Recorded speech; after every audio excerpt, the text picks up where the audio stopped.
ನಾರಾಯಣ. ಕರುಣಾ ಸಿಂಧುಮಾನಂದ ತೀರ್ಥ ಬಂಧುಂ ಹರಿಂ ಭಜೆ. ಅಭ್ರಮಂ ಭಂಗರಹಿತಮಜಡಂ ವಿಮಲಂ ಸದಾ ಆನಂದ ತೀರ್ಥಮತುಳಂ ಭಜೆ ತಾಪತ್ರಯಾಪಹಂ. ಭವತಿ ಯದನುಭಾವಾದೇಡಮೂಕೋऽಪಿ ವಾಗ್ಮೀ ಜಡಮತಿರಪಿ ಜಂತುರ್ಜಾಯತೆ ಪ್ರಾಜ್ಞಮೌಲಿಃ. सकलवचनचेतो देवता भारती सा मम वचसि निधत्तां सन्निधिं मानसे च. आपादमौलिपर्यन्तं गुरूणामाकृतिं स्मरेत् तेन विघ्नाः प्रणश्यन्ति सिद्ध्यन्ति च मनोरथाः. हरिः ಓಂ. ಇವತ್ತು ವಿದ್ಯಾಪ್ರಸನ್ನ ತೀರ್ಥರ ಆರಾಧನೆ ಆದ್ದರಿಂದ ಅವರ ಬಗ್ಗೆ ಒಂದು ಅರ್ಧ ಗಂಟೆ ಚಿಂತನೆಯನ್ನ ಮಾಡಬೇಕು ಅಂತ ಕೇಳಿದ್ದಾರೆ. ಅದರಂತೆ ಒಂದು ಅರ್ಧ ಗಂಟೆಗಳ ಕಾಲ ಆ ಗುರುಗಳ ಚಿಂತನೆಯನ್ನ ನಾವು ಅವರು ಬರೆದ ಕೃತಿಗಳ ಬಗ್ಗೆ ಒಂದು ಸ್ವಲ್ಪ ಪರಿಚಯವನ್ನ ಮಾಡಿಕೊಳ್ಳುವಂತಹ ಒಂದು ಪ್ರಯತ್ನವನ್ನ ಮಾಡೋಣ ಅಂತ ಹೇಳ್ತಾ, ಶ್ರೀಮದ್ ಆಚಾರ್ಯರ ಸತ್ಪರಂಪರೆಯಲ್ಲಿ ಅನೇಕ ಜ್ಞಾನಿಗಳು ಅವತಾರವನ್ನ ಮಾಡಿ ವಿಶಿಷ್ಟವಾದಂತಹ ತಮ್ಮ ಒಂದು ಸೇವೆಯನ್ನ ಸಮರ್ಪಣೆ ಮಾಡಿದ್ದಾರೆ.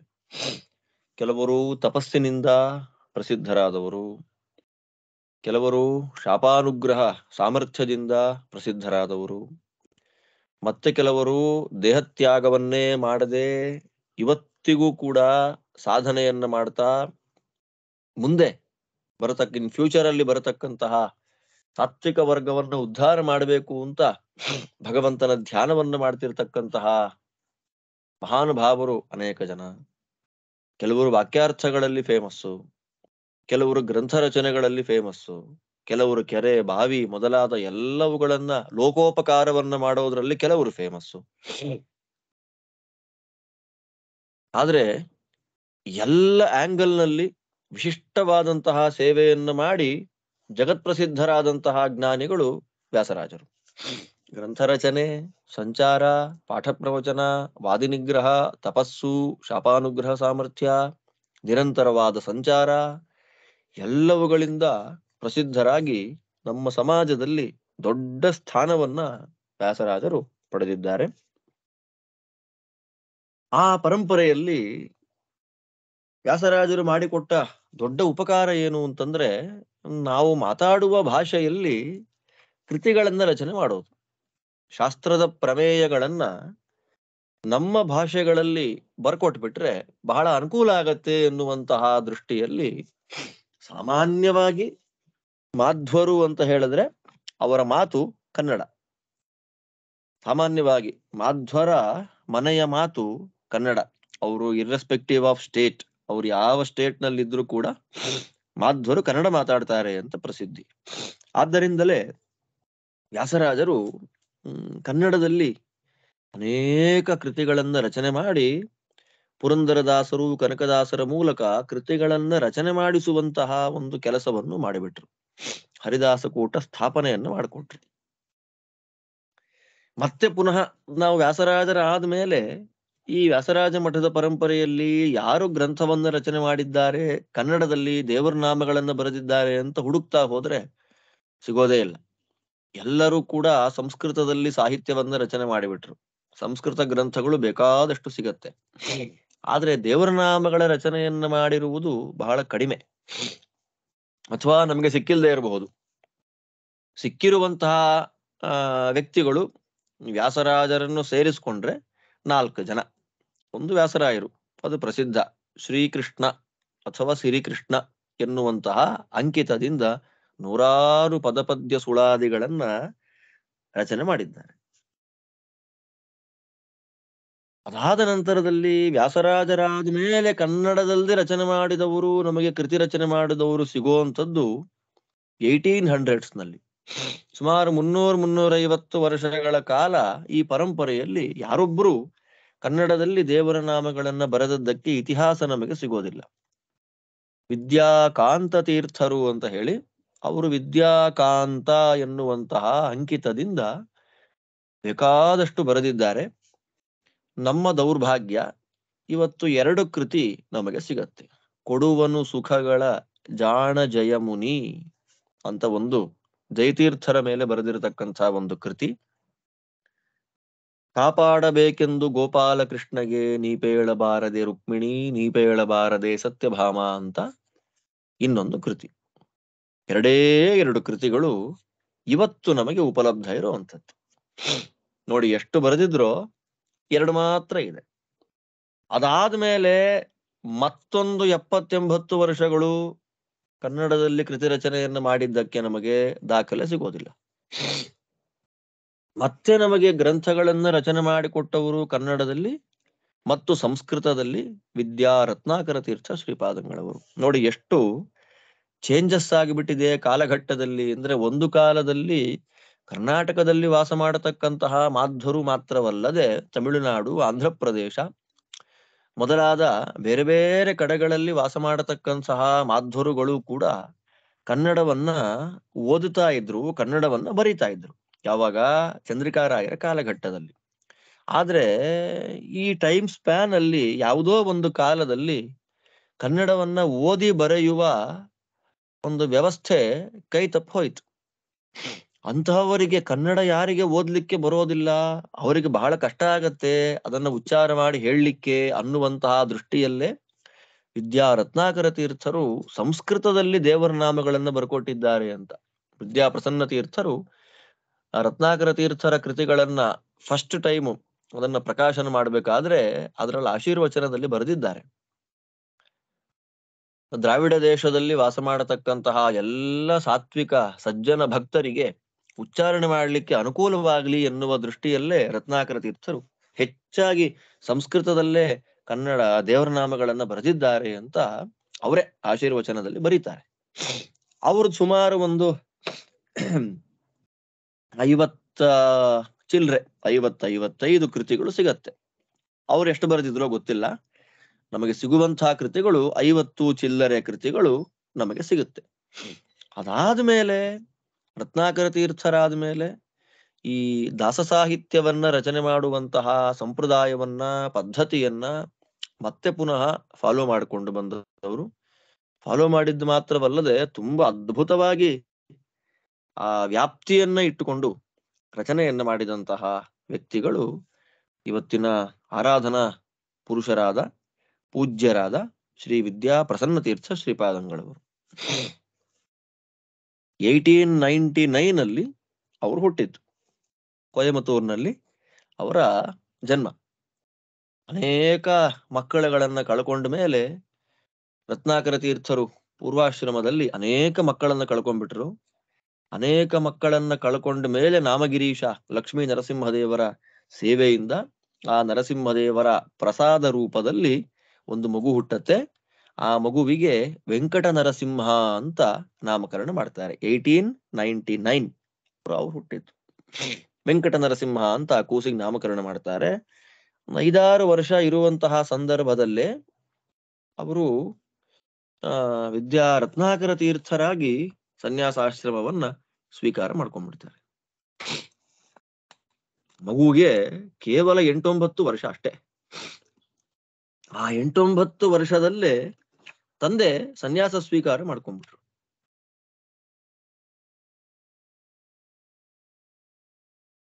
ನೋಡಿ, ರತ್ನಾಕರ ತೀರ್ಥರಿಗೂ ಪ್ರಸನ್ನ ತೀರ್ಥರಿಗೂ ಎಷ್ಟು ವರ್ಷ ಗ್ಯಾಪ್ ಇದೆ ಅಂತಂದ್ರೆ ಅವರಿಗೆ ಅನೇಕ ವರ್ಷ ಸಂತಾನ ಆಗಿರ್ಲಿಲ್ಲ ಪಾಪ. 1837 ನಲ್ಲಿ ರತ್ನಾಕರ ತೀರ್ಥರು ಹುಟ್ಟಿದ್ದು. ಅಹೋಬಿಲಾಚಾರ್ಯರು ಯಾವಾಗ ಹುಟ್ಟಿದ್ದು? 1837 ನಲ್ಲಿ. ಪ್ರಸನ್ನ ತೀರ್ಥರು ಹುಟ್ಟಿದ್ದು ಯಾವಾಗ ಅಂತಂದ್ರೆ 1899 ಅಲ್ಲಿ. ಅಂದ್ರೆ ಸುಮಾರು 62 ಇಯರ್ಸ್ ಗ್ಯಾಪ್ ಇದೆ. ತಂದೆಯ ಮಗನಿಗೆ ಮಗ ಹುಟ್ಟಿದಾಗ ತಂದೆಗೆ ಎಷ್ಟು ವರ್ಷ ಅಂತ ಕೇಳಿದ್ರೆ 62 ವರ್ಷ. ನೋಡಿ ಎಷ್ಟು ಗ್ಯಾಪ್ ಇದೆ ನೋಡಿ. ದೇವರ ಸೇವೆಯನ್ನ ವಿಶೇಷವಾಗಿ ಮಾಡಿ ಪಡೆದಿರತಕ್ಕಂತಹ ಮಗು ಅದು. ತಂದೆ ಸನ್ಯಾಸಿಗಳಾದ್ಮೇಲೆ ನೋಡಿ, ಪ್ರಸನ್ನ ತೀರ್ಥರು ಅವತ್ತಿನ ಕಾಲದಲ್ಲಿ ಲಾಯರ್ ಆಗಿದ್ದವರು. ಮಠದ ವಿಶೇಷವಾಗಿರ್ತಕ್ಕಂತಹ ಸೇವೆಯನ್ನ ಅವರು ಮಾಡಿದವರು. ಲಾಯರ್ ಆಗಿ ಮಠದ ಲ್ಯಾಂಡ್ಸ್ ಏನಿರ್ಬೋದು, ವ್ಯವಹಾರ ಇರ್ಬೋದು, ಅದೆಲ್ಲವನ್ನ ಚೆನ್ನಾಗಿ ಮಾಡಿದವರು. ಮತ್ತೆ 1935 ಆ ಸಂದರ್ಭ ಅಂತ ಅನ್ನೋದು ಬಂದಾಗ 1935 ಆ ಸಂದರ್ಭದಲ್ಲಿ ನಮ್ಮ ವಾರಿಧಿ ತೀರ್ಥರಿಗೆ ಸ್ವಲ್ಪ ಆರೋಗ್ಯದಲ್ಲಿ ವ್ಯತ್ಯಾಸ ಆಗುತ್ತೆ. ಆರೋಗ್ಯದಲ್ಲಿ ವ್ಯತ್ಯಾಸ ಆದಾಗ ಯಾರಿಗೆ ಸನ್ಯಾಸ ಕೊಡಬೇಕು ಅಂತ ನೋಡ್ಕೊಂಡಾಗ ಇವರಿಗೆ ಪ್ರಸನ್ನ ತೀರ್ಥರಿಗೆ ಸನ್ಯಾಸವನ್ನ ಕೊಟ್ರು. ವೆಂಕಟ ನರಸಿಂಹಾಚಾರ್ಯರಿಗೆ ಸನ್ಯಾಸ ಕೊಟ್ರು. ಇವರೆಲ್ಲ ಪೂರ್ವಜರು ತೆಕ್ಕಲೂರು ಅಂತ ಒಂದು ಅಗ್ರಹಾರ, ಶ್ರೋತ್ರಿಯರ ಅಗ್ರಹಾರ, ಘನ ವಿದ್ವಾಂಸರು ವಾಸ ಮಾಡ್ತಾ ಇದ್ದಂತಹ ದೊಡ್ಡ ಅಗ್ರಹಾರ, ಕೊಯಮತ್ತೂರಿನ ಸಮೀಪದಲ್ಲೇ ಹತ್ತಿರದಲ್ಲೇ ಇರತಕ್ಕಂತಹ ಶ್ರೇಷ್ಠವಾದ ಒಂದು ಗ್ರಾಮ, ಬ್ರಾಹ್ಮಣೋತ್ತಮರ ಅಗ್ರಹಾರ. ಅಲ್ಲಿಂದ ಇಲ್ಲಿ ಬಂದವರು. ಅಲ್ಲಿಂದ ವಿದ್ಯಾಕಾಂತ ತೀರ್ಥ ಶ್ರೀಪಾದಂಗಳವರ ಕಾಲದಲ್ಲಿ ಲಕ್ಷ್ಮೀ ನರಸಿಂಹಾಚಾರ್ಯರು ಕೇವಲ 19 ವರ್ಷದ ಹುಡುಗನಾಗಿದ್ದಾಗ ಸಮಗ್ರ ನ್ಯಾಯಸುಧಾದಿ ವ್ಯಾಸತ್ರಯಾದಿ ಗ್ರಂಥಗಳನ್ನ ವಿದ್ಯಾಕಾಂತರ ಮುಂದೆ ಅನುವಾದ ಮಾಡೋದು ನೋಡಿ ವಿದ್ಯಾಕಾಂತರು ನಮ್ಮಲ್ಲಿಗೆ ಬರಬೇಕು ನೀವು ಅಂತ ಇಡೀ ಕುಟುಂಬವನ್ನೇ ಶಿಫ್ಟ್ ಮಾಡಿಕೊಂಡು ತೆಕ್ಕಲೂರಿನಿಂದ ಸೋಸಲೆ ಕರ್ಕೊಂಡು ಬಂದು ಮನೆ ಎಲ್ಲ ಆಸ್ತಿ ಜಮೀನು ಎಲ್ಲ ವ್ಯವಸ್ಥೆಯನ್ನು ಮಾಡಿಕೊಡ್ತಾರೆ. ಆ ಮನೆತನಕ್ಕೆ ಸೇರಿದವರು. ಯಾವಾಗ ಸನ್ಯಾಸ ಆಗಿದ್ದವರಿಗೆ 1935 ಸನ್ಯಾಸವನ್ನ ಸ್ವೀಕಾರ ಮಾಡಿಕೊಂಡು ಅಲ್ಲಿಂದ ಅವ್ರು ಏನ್ ಮಾಡ್ತಾರೆ, ಮತ್ತೆ ಪುನಃ ಶಾಸ್ತ್ರಾಧ್ಯಯನಗಳನ್ನೆಲ್ಲ ಮಾಡ್ತಾರೆ. ಮತ್ತೆ ಪುನಃ ಪಂಡಿತರ ಜೊತೆಯಲ್ಲಿ ಕೂತು ಚಿಂತನೆಯನ್ನು ಮಾಡಿ ಶಾಸ್ತ್ರಾಧ್ಯಯನವನ್ನೆಲ್ಲ ಮತ್ತೆ ಕಂಟಿನ್ಯೂ ಮಾಡ್ತಾರೆ. ವಿದ್ಯಾವಾರಿಧಿ ತೀರ್ಥರು 1940 ಶ್ರೀರಂಗದಲ್ಲಿ ವೃಂದಾವನ ಪ್ರವೇಶವನ್ನ ಮಾಡ್ತಾರೆ. ಅದಾದ್ಮೇಲೆ 1940 1969 ಸನ್ಯಾಸದ ಅವಧಿ 34 ವರ್ಷ, ಪೀಠಾಧಿಪತ್ಯದ ಅವಧಿ 29 ವರ್ಷ. ಗುರುಗಳ ಜೊತೆಯಲ್ಲೇ 5 ವರ್ಷ ಇದ್ರು. 1935 1940 ತನಕ ಗುರುಗಳ ಜೊತೆಯಲ್ಲಿದ್ರು. 1940 1969 ತನಕ ಪೀಠಾಧಿಪತಿಗಳಾಗಿ ವೈಭವದಿಂದ ಸಂಚಾರಾದಿಗಳನ್ನ ಮಾಡ್ತಾ ಒಳ್ಳೆಯ ವ್ಯವಸ್ಥೆಗಳನ್ನ ಮಾಡಿದ್ರು. ಅವರು ಸಂಚಾರ ಜಾಸ್ತಿ ಇಲ್ಲ, ಬಹಳ ಕಡಿಮೆ. ವಿದ್ಯಾಪ್ರಸನ್ನ ತೀರ್ಥರ ಸಂಚಾರ ತುಂಬಾ ಕಡಿಮೆ. ಆವಾಗ ಕೊಯಮತ್ತೂರು, ಶ್ರೀರಂಗ, ಇವತ್ತಿನ ಮದ್ರಾಸ್, ಚೆನ್ನೈ, ಹತ್ತಿರ ಇದ್ದಂತಹ ನಂಜನಗೂಡು, ಮೈಸೂರು, ನವವೃಂದಾವನ, ಬೆಂಗಳೂರು, ಅಲ್ಲಲ್ಲಿ ಅವರು ಸಂಚಾರವನ್ನ ಮಾಡ್ತಿದ್ರು. ಹೆಚ್ಚು ಅಂತರ್ಮುಖರಾಗಿದ್ದುಕೊಂಡೇ ವಿಶೇಷವಾಗಿ ಸಾಧನೆಯನ್ನು ಮಾಡಿದಂತಹ ವ್ಯಕ್ತಿಗಳು. ಸೋಸಲೆಯಲ್ಲಿ 1924 ಒಂದು ಪ್ರವಾಹ ಬಂದ್ಬಿಡುತ್ತೆ. ಅದು ಅದ್ಭುತವಾದ ದೊಡ್ಡ ಪ್ರವಾಹ, ಎಲ್ಲ ಕೊಚ್ಕೊಂಡು ಹೋಗ್ಬಿಡ್ತು, ಮಠವೂ ಬಿದ್ದು ಹೋಯ್ತು. ಆಗ ಮೈಸೂರಿನ ದಿವಾನ್ ಆಗಿದ್ದಂತಹ ಮಿರ್ಜಾ ಇಸ್ಮಾಯಿಲ್ ಅವರು ಹತ್ತಿರದಲ್ಲೇ ಇದ್ದಂತಹ ಒಂದು ಕೆಬ್ಬೆ ಅಂತ ಒಂದು ಗ್ರಾಮ, ಕೆಬ್ಬೆ ಅಂತ ಆ ಗ್ರಾಮವನ್ನ ಮಠಕ್ಕೆ ದಾನ ಮಾಡಿ ಅಲ್ಲಿ ಒಂದು ದೊಡ್ಡ ಮಠವನ್ನ ಕಟ್ಟಿಸ್ಕೊಡ್ತಾರೆ. ಕಟ್ಟಿಸಿದ ಮೇಲೆ ವಿದ್ಯಾವಾರಿಧಿ ತೀರ್ಥರ ಅದಕ್ಕೆ ವ್ಯಾಸರಾಜಪುರ ಅಂತ ಅಗ್ರಹಾರ ನಿರ್ಮಾಣ ಮಾಡಿ ಆ ಊರಿಗೆ ವ್ಯಾಸರಾಜಪುರ ಅಂತ ನಾಮಕರಣ ಮಾಡ್ತಾರೆ. ಅಲ್ಲೇ ಒಂದು ಕಾವೇರಿ ಚಾನಲ್ ಹರಿಯತ್ತೆ. ಅದಕ್ಕೆ ಅದರ ಹತ್ತಿರದಲ್ಲೇ ಒಂದು ಪ್ರಾಣದೇವರನ್ನ ಪ್ರತಿಷ್ಠೆ ಮಾಡಿ ವ್ಯಾಸತೀರ್ಥ ಅಂತ ಆ ಚಾನಲ್ಗೆ ಹೆಸರನ್ನ ಕೊಡ್ತಾರೆ. ಇವತ್ತಿಗೂ ಕೂಡ ವ್ಯಾಸರಾಜಪುರ ಇವತ್ತೂ ಇದೆ. 50-100 ಬ್ರಾಹ್ಮಣರ ಮನೆಗಳಿತ್ತು, ವಿದ್ವಾಂಸರ ಮನೆಗಳಿತ್ತು. ಕಾಲದ ಹೊಡೆತಕ್ಕೆ ಸಿಕ್ಕು ಜೀವನೋಪಾಯಕ್ಕಾಗಿ ಲೌಕಿಕ ವಿದ್ಯೆಯನ್ನ ಓದಿ ಎಲ್ಲರೂ ಊರು ಬಿಟ್ಟಿದ್ದಾರೆ, ಅಗ್ರಹಾರಗಳನ್ನು ಬಿಟ್ಟಿದ್ದಾರೆ. ಆದ್ದರಿಂದ ಮಠ ಮಾತ್ರ ಉಳಿದಿದೆ. ಎಲ್ಲೋ ಹಳಬರಿಬ್ಬರು ಮಾತ್ರ ವ್ಯಾಸರಾಜಪುರದಲ್ಲಿ ಇವತ್ತಿಗೂ ಹಿರಿಯರ ಮನೆಯಲ್ಲಿ ವಾಸ ಮಾಡಿಕೊಂಡಿದ್ದಾರೆ. ಅಲ್ಲೇ ವ್ಯಾಸರಾಜಪುರದಲ್ಲೇ ಯಾವಾಗ್ಲೂ ಇದ್ದಿದ್ದು.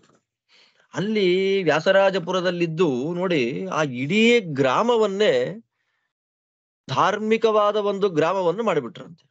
ಅವ್ರ ಬಗ್ಗೆ ಲೇಖನಗಳನ್ನು ನೋಡುವಾಗ ಸಂತೋಷ ಆಗತ್ತೆ. ಈ ಸ್ಕೂಲ್ಗೆ ಜಾಗ ಇಲ್ಲ, ಸ್ಕೂಲ್ ಕಟ್ಟಬೇಕು. ಏನ್ ಮಾಡಬೇಕು? ಸ್ಕೂಲ್ ಬರ್ಬೇಕು ಅಂತ ಆಸೆ ಆ ಊರಿಗೆ. ಸ್ಕೂಲ್ ಬರ್ಬೇಕು ಅಂತ ನೋಡಿದ್ರೆ ಮಠದ ಜಾಗವನ್ನೇ ಸ್ಕೂಲಿಗೆ ಕೊಟ್ಬಿಟ್ರು. ಹಾಸ್ಪಿಟಲ್ ಬರ್ಬೇಕು ಆ ಊರಲ್ಲಿ, ಗವರ್ಮೆಂಟ್ ಹಾಸ್ಪಿಟಲ್ GH ಬರ್ಬೇಕು. ಅದಕ್ಕೋಸ್ಕರವಾಗಿ ಮಠದ ಜಾಗವನ್ನೇ ಹಾಸ್ಪಿಟಲ್ಗೆ ಕೊಟ್ರು.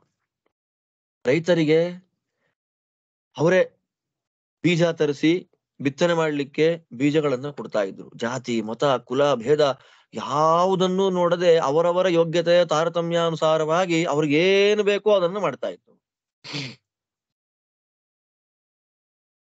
ಮತ್ತಿನ್ನೂ ವಿಶೇಷ ಏನು ಅಂದ್ರೆ, ಅವರು ವ್ಯಾಸರಾಜಪುರದಲ್ಲಿ ಇದ್ದಾರೆ ಅಂತಂದ್ರೆ ಇಡೀ ಊರ್ನಲ್ಲಿ ಅಡಿಗೆನೇ ಇಲ್ವಂತವತ್ತು. ಅಡಿಗೆ ಅಂತನ್ನುವ ಪ್ರಸಕ್ತಿನೇ ಇಲ್ಲ. ಬೆಳಗ್ಗೆ, ಮಧ್ಯಾಹ್ನ, ಸಾಯಂಕಾಲ 3 ಹೊತ್ತು ಮಠದಲ್ಲೇ ಊಟ. 3 ಹೊತ್ತು ಮಠದಲ್ಲೇ ಊಟ. ಎಷ್ಟು ವರ್ಷ? ಸುಮಾರು 30 ವರ್ಷಗಳ ಕಾಲ ಇಡೀ ಊರಿಗೆ ಊಟ ಹಾಕಿದ ಮಹಾನುಭಾವರು. ಅನ್ನದಾನ, ಆ ಪುಣ್ಯ ಎಲ್ಲ ಎಲ್ಲಿ ಹೋಗ್ಬೇಕು? ಆ ವೃಂದಾವನ ನಮಸ್ಕಾರ ಮಾಡಿಬಿಟ್ರೆ ನಮಗ ಅನುಗ್ರಹ ಮಾಡಿ ಕೊಡ್ತಾರೆ. ಮಕ್ಕಳಿಗೆ ವಿಶೇಷವಾಗಿ ಸಂಸ್ಕೃತ ಪಾಠ ಮಾಡುವುದರ ಜೊತೆಯಲ್ಲೇ ಅವರೇ ಇಂಗ್ಲಿಷು, ಸೈನ್ಸು, ಮ್ಯಾಥ್ಸು ಎಲ್ಲ ಪಾಠ ಮಾಡ್ತಾ ಇದ್ರಂತೆ. ಅನೇಕ ವಯಸ್ಸಾದ ಹಿರಿಯರು, ವೃದ್ಧರು ಇವತ್ತಿಗೂ ಇದ್ದಾರೆ. ಪ್ರಸನ್ನ ತೀರ್ಥರ ಹತ್ರ ಇಂಗ್ಲಿಷ್ ಪಾಠ ಮಾಡಿಸ್ಕೊಂಡವರು. ಅವರು ಇನ್ಫ್ಲೂಯೆನ್ಸ್ ಮಾಡಿ, ಗೌರ್ನಮೆಂಟ್ ಆಫ್ ಕರ್ನಾಟಕದಲ್ಲಿ ದೊಡ್ಡ ಇನ್ಫ್ಲೂಯೆನ್ಸ್ ಇತ್ತು ಅವರಿಗೆ. ಇನ್ಫ್ಲೂಯೆನ್ಸ್ ಮಾಡಿ ಬೇಕಾದಷ್ಟು ಜನಕ್ಕೆ ದೊಡ್ಡ ದೊಡ್ಡ ಕೆಲಸಗಳನ್ನು ಕೊಡಿಸಿದ್ದಾರೆ. ರಾವ್ ಬಹದ್ದೂರ್, ವೆಂಕಟೇಶಾಚಾರ್ಯರೇ ಮೊದಲಾದಂಥವರೆಲ್ಲ ಪ್ರಸನ್ನ ತೀರ್ಥರ ಅಪಾರವಾದ ಭಕ್ತಿಯನ್ನು ಮಾಡ್ತಾ ಇದ್ದಂಥವ್ರು. ಚೌಡಯ್ಯ ಅಂತ ಹೇಳಿ ಮೈಸೂರು ಆಸ್ಥಾನ ವಿದ್ವಾಂಸರು, ಅವರು ನಮ್ಮ ಕಲೈಮಾಮಣಿ ಬಿರುದು ಕೊಟ್ಟಿದ್ದಾರೆ ಅವರಿಗೆ. ಅವ್ರನ್ನ ಪಿಟೀಲು ಚೌಡಯ್ಯ ಅಂತಲೇ ಕರೀತಾರೆ. ಅದ್ಭುತವಾದ ಒಂದು ಶಕ್ತಿ ಪಿಟೀಲು ಬಾರಿಸೋದ್ರಲ್ಲಿ.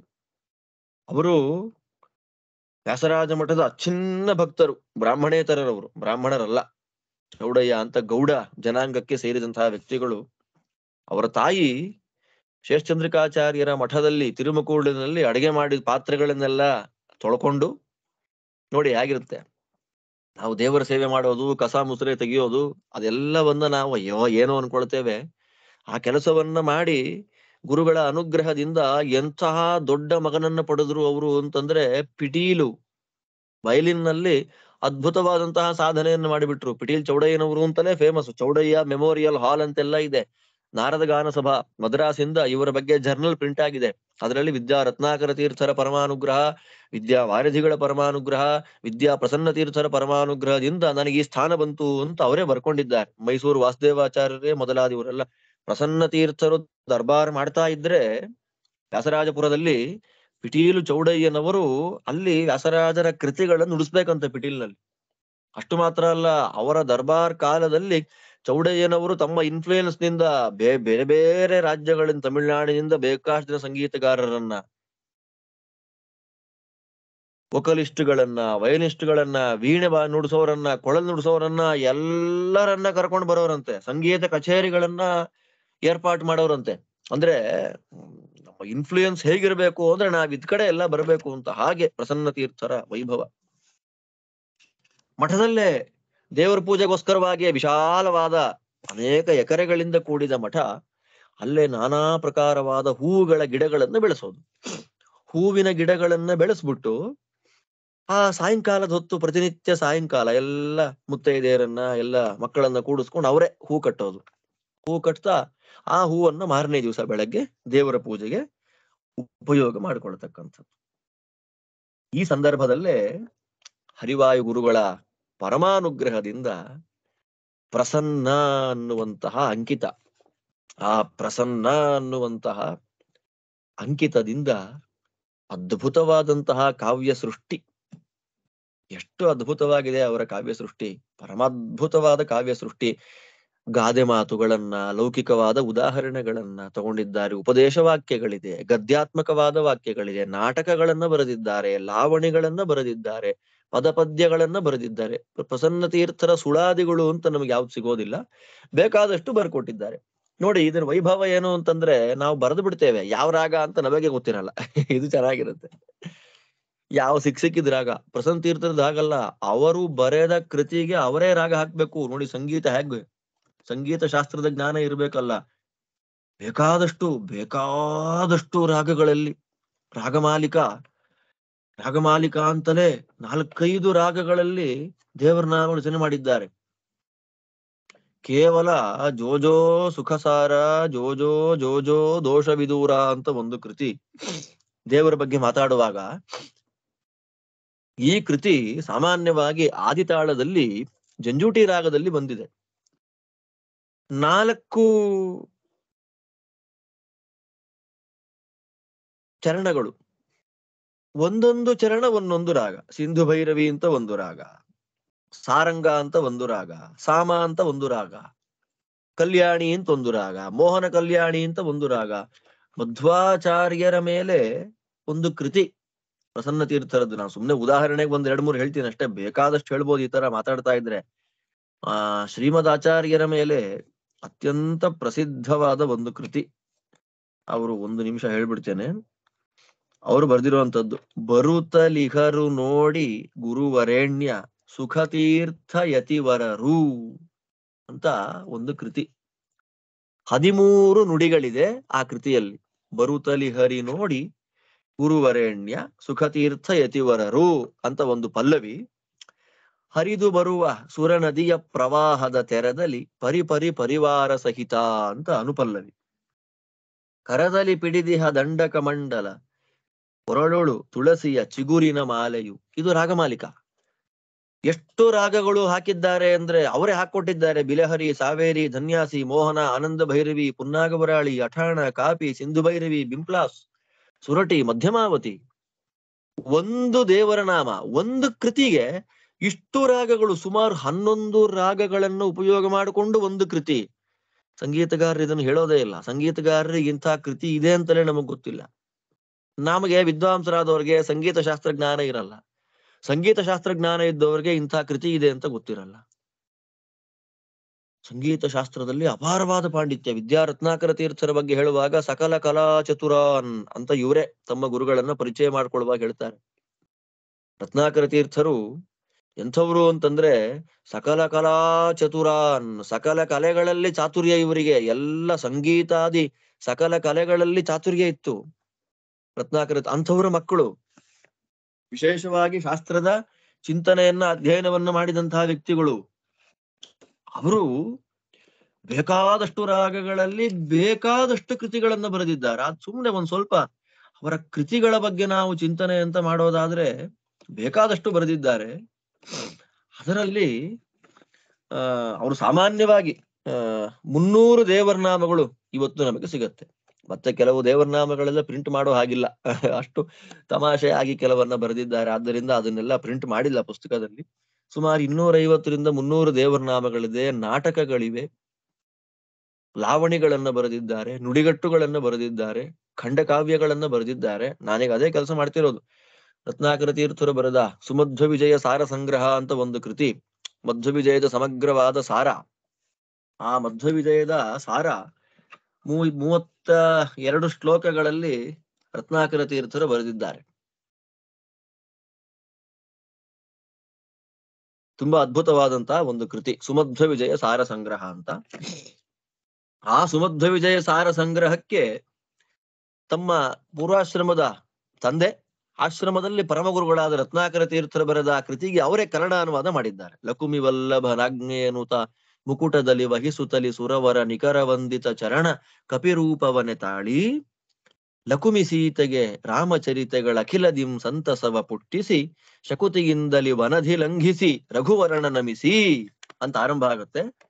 ನಮ್ಮ ರತ್ನಾಕರ ತೀರ್ಥರು 32 ಶ್ಲೋಕದಲ್ಲಿ ಅದನ್ನ ಬರೆದ್ರೆ ಅದರ ಸಮಗ್ರವಾದ ಅನುವಾದವನ್ನ ನಮ್ಮ ಪ್ರಸನ್ನ ತೀರ್ಥರು 64 ಶ್ಲೋಕಗಳಲ್ಲಿ 64 ಪದ್ಯ ಷಟ್ಪದಿಗಳಲ್ಲಿ ಬರೆದು ಕೊನೆಗೆ ಪ್ರಚುರಮತಿ ವಿಜಯಗಳ ಸಾರವ ರಚಿಸಿದೆನ್ನಯ ಪರಮ ಗುರುಗಳು ವಚನ ಶುದ್ಧಿಯ ನಿತ್ತು ನುಡಿಸಿದ ತೆರದಿ ನುಡಿದಿಹೆನು, ಶುಚಿ ಮನದಿ ಸುಸ್ವರದಿ ಪಾಡಲು ಪ್ರಚುರವಾಗಲಿ ಶಾಂತಿ ಸುಖಗಳು, ಭುಜ ಪಿಡಿದು ಮೇಲೆತ್ತಿ ಸಲಹುವ ಗುರುವರ ಪ್ರಸನ್ನ ಅಂತ ಹೇಳಿ 65 ನುಡಿಗಳಲ್ಲಿ ಷಟ್ಪದಿಗಳಲ್ಲಿ ರಚನೆ ಮಾಡಿ ಕೊಡ್ತಾರೆ. ಹೀಗೆ ರತ್ನಾಕರ ತೀರ್ಥರು ಮಾಡಿದಂತಹ ಕೃತಿಯನ್ನ ಅನುವಾದ ಮಾಡ್ತಾರೆ. ಬದರಿಕಾಶ್ರಮದ ವರ್ಣನೆ ಮಧ್ವ ವಿಜಯದಲ್ಲಿ ಏನು ಬಂದಿದೆ ಅದನ್ನು ಬರೆದಿದ್ದಾರೆ ಕನ್ನಡದಲ್ಲಿ. ವೈಕುಂಠ ವರ್ಣನ ಅಂತ ಹೇಳಿ ವೈಕುಂಠದ ವರ್ಣನೆ ಮಧ್ವ ವಿಜಯದಲ್ಲಿ ಏನ್ ಬರುತ್ತೆ ಅದನ್ನ ಅನುವಾದ ಮಾಡಿದ್ದಾರೆ. 350ಕ್ಕೂ ಹೆಚ್ಚು ಕೃತಿಗಳನ್ನ ಬರೆದಿದ್ದಾರೆ. ಮತ್ತೆ ಬೇಕಾದಷ್ಟು ನಮಗೆ ಹೊರಟೋಗಿದೆ. ಎಷ್ಟು ಸಿಕ್ಕಿದೆಯೋ ಅಷ್ಟೇ ನಮ್ಮ ಭಾಗ್ಯ. 29 ಸುಮಾರು 34-35 ವರ್ಷಗಳ ಸನ್ಯಾಸ ಜೀವನದಲ್ಲಿ ಸಂಚಾರವೇ ಮಾಡದೆ ಒಂದೇ ಕಡೆಯಲ್ಲಿ ಕೂತು ಸಾಹಿತ್ಯ ರಚನೆಯನ್ನು ಮಾಡಿದವರ ಸಾಹಿತ್ಯ ಇನ್ನೆಷ್ಟಿರ್ಬೇಕಾಗಿತ್ತು, ನಮಗೆ ಎಷ್ಟಿದೆ ಊಹೆ ಮಾಡ್ಕೊಳ್ಬೇಕು. ನೆಗ್ಲಿಜೆನ್ಸಿಯಿಂದ ನಾವೆಲ್ಲವನ್ನ ಹಾಳು ಮಾಡ್ಕೊಂಡಿದ್ದೇವೆ.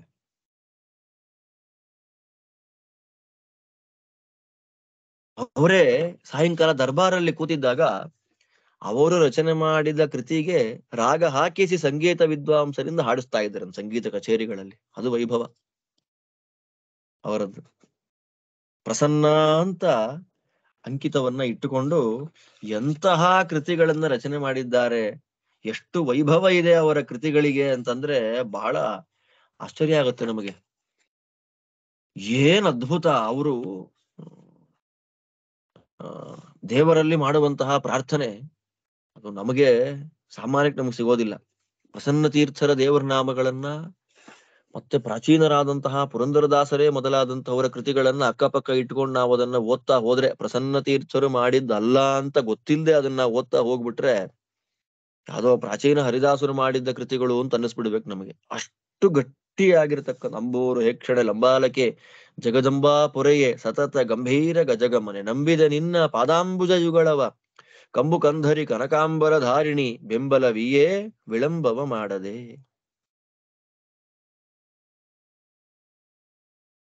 ಎಷ್ಟು ಚೆನ್ನಾಗಿದೆ ನೋಡಿ ಭಗವಂತನಲ್ಲಿ ಲಕ್ಷ್ಮೀದೇವಿಯಲ್ಲಿ ಮಾಡತಕ್ಕಂತಹ ಪ್ರಾರ್ಥನೆ.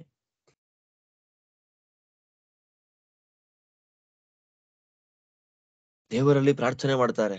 2 ಅಕ್ಷರ ಓದ್ಬಿಟ್ರೆ ನಾವು, 2 ಅಕ್ಷರ ನಮ್ಗೆ ಶಾಸ್ತ್ರಜ್ಞಾನ ಬಂದ್ಬಿಟ್ರೆ ಫೇಮ್, ಪ್ರಸಿದ್ಧಿ ಅಂತ ಬಂದ್ಬಿಡುತ್ತೆ.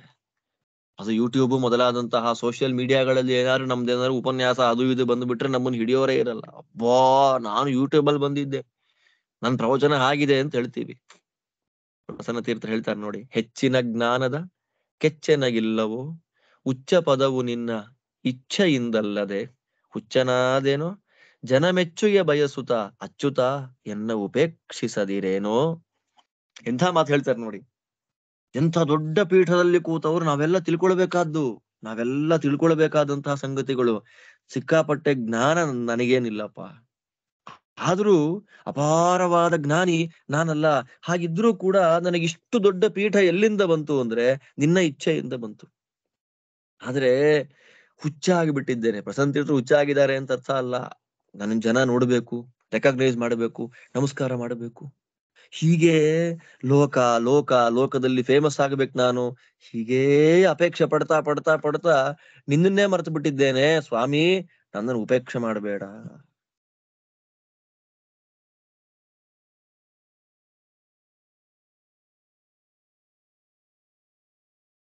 ಹೇಳ್ತಾರೆ ಸನ್ಯಾಸ ಸ್ವೀಕಾರ ಮಾಡ್ಕೊಳ್ಬೇಕಾದ್ರೆ ಸ್ವಲ್ಪ ಡೈಲಮಾ ಇತ್ತು.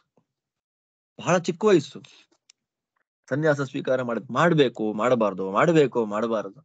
ಸನ್ಯಾಸ ಸ್ವೀಕಾರ ಮಾಡ್ಕೊಂಡ ಆದ್ಮೇಲೆ ಒಂದ್ ಸ್ವಲ್ಪ ದಿವಸಕ್ಕೆ ಹೇಳ್ತಾರೆ ನೋಡಿ, ಹುಚ್ಚು ಹೊಳೆಯ ಪ್ರವಾಹದಲ್ಲಿ ಕೊಚ್ಚಿ ಹೋಗುತ್ತಿದ್ದ ಎನ್ನ ಅಚ್ಚಳಿಯದೆ ದಡಕ್ಕೆ ತಂದಿಚ್ಚು ತನದಯ. ಸಂಸಾರದ ಹುಚ್ಚು ಹೊಳೆಯಲ್ಲಿ ತೇಲಿಕೊಂಡು ಕೊಚ್ಚಿಕೊಂಡು ಹೋಗ್ತಾ ಇದ್ದ ನಾನು, ಸಿಗ್ತಾನೆ ಇರ್ಲಿಲ್ಲ. ಆದ್ರೆ ನನ್ನ ಯೋಗ್ಯತೆಯನ್ನ ನೋಡಿಕೊಂಡು ಅಚ್ಚುತನ ದಯ ನನ್ನ ಕರ್ಕೊಂಡ್ ಬಂದ್ಬಿಡ್ತು. ಸಿಕ್ಕಿತು ಕಾಂತಿ ಹೊಕ್ಕಿತು ಶಾಂತಿ ಭಕ್ತ ಪ್ರಸನ್ನನು ಬಿಡಿಸಿದ ಭ್ರಾಂತಿ. ಎಂಥ ಮಾತು ನೋಡಿ. ಈ ಪೀಠಕ್ಕೆ ಬಂದ ಮೇಲಿಂದ ನನಗೆ ಕಾಂತಿ ಸಿಕ್ತು, ಮನಸ್ಸಿಗೆ ಶಾಂತಿ ಬಂತು. ಜನಗಳೆಲ್ಲ ಲೋಕದಲ್ಲಿ ಫೇಮಸ್ ಆಗಬೇಕು, ಶಾಸ್ತ್ರ ಅಧ್ಯಯನ ಮಾಡೋದೇ ಫೇಮಸ್ ಆಗ್ಲಿಕ್ಕೆ ಅಂತ ಅಂದುಕೊಂಡಿರ್ತಕ್ಕಂತಹ ಸಂದರ್ಭದಲ್ಲಿ ಭಕ್ತ ಪ್ರಸನ್ನನು ಬಿಡಿಸಿದ ಭ್ರಾಂತಿ, ಫೇಮಸ್ ಆಗ್ಬೇಕೆನ್ನುವ ಭ್ರಾಂತಿಯನ್ನು ಭಗವಂತ ಬಿಡಿಸಿಬಿಟ್ಟ. ಎಂತೆಂಥ ಮಾತು ನೋಡಿ ಇದು. ಇದೆಲ್ಲದರ ಬಗ್ಗೆ ನಾವು ಚಿಂತನೆ ಮಾಡ್ತಾ ಇದ್ರೆ ಶಾಕ್ ಆಗ್ಬಿಡುತ್ತೆ ನಮಗೆ. ಎಷ್ಟು ಎಷ್ಟು ಒಳಗಿಳಿದು ಹೋಗಿದ್ದಾರೆ ಅವರು, ಎಷ್ಟು ಒಳಗಿಳಿದಿದ್ದಾರೆ. ಮತ್ತೆ ಮಾಧ್ವರಲ್ಲಿ ಮಠಭೇದ ಅಂತ ಅನ್ನೋದು ಬರಬಾರದು. ಎಲ್ಲ ಮಾಧ್ವರು ಒಂದೇ ರೀತಿಯಲ್ಲಿ ಇರಬೇಕು, ಮಾಧ್ವರಲ್ಲಿ ಭೇದ ಭಾವ ಇರಬಾರದು. ನಾವೆಲ್ಲ ಆಚಾರ್ಯರ ಮತದವರು ಅನ್ನೋ ಭಾವ ಇರ್ಬೇಕು. ಹನುಮನ ಮನೆಯವರು, ನಾವೆಲ್ಲರೂ ಹನುಮನ ಮನೆಯವರು, ಅನುಮಾನ ಪಡದಲೆ ಸ್ಥಳವ ಕೊಡಿರೆಮಗೆ. ನಾವೆಲ್ಲ ಒಂದೇ ಅಪ್ಪ, ನಾನಾ ಮಠ ನೀನೀ ಮಠ ಅಂತ ಭೇದ ಮಾಡೋದಕ್ಕೆ. ನಾವೆಲ್ಲ ಒಂದೇ, ನಾವೆಲ್ಲ ಮಾಧ್ವರಿ. ಎಷ್ಟು ಧೈರ್ಯವಾಗಿ ಹೇಳ್ತಾರೆ ನೋಡಿ, ಎಷ್ಟು ಧೈರ್ಯವಾಗಿ ಹೇಳ್ತಾರೆ. ಆಚಾರ್ಯರ ಸಿದ್ಧಾಂತವನ್ನ ಅದ್ಭುತವಾಗಿ ಸ್ಥಾಪನೆ ಮಾಡ್ತಾರೆ. ಒಂದ್ಸಲ ಮಠದ ಮೇಲೆ ಕೇಸ್ ಬಂದ್ಬಿಟ್ಟಿರುತ್ತೆ, ದೊಡ್ಡ ಕೇಸ್ ಪರಿಹಾರ ಆಗ್ಬೇಕು. ಏನ್ ಮಾಡ್ಬೇಕು? ಬಹಳ ಒದ್ದಾಟ, ಮಠದ ವಿರುದ್ಧವಾಗಿ ಏನಾದ್ರೂ ಬಂದ್ಬಿಟ್ರೆ ಅಂತ ಒದ್ದಾಟ. ಕರ್ನಾಟಕ ಮತ್ತು ಆಂಧ್ರ ಪ್ರದೇಶದ ಒಂದು ಬಾರ್ಡರ್ ನಲ್ಲಿ ಸೀಕೆಪುರ ಅಂತ ಬರುತ್ತೆ.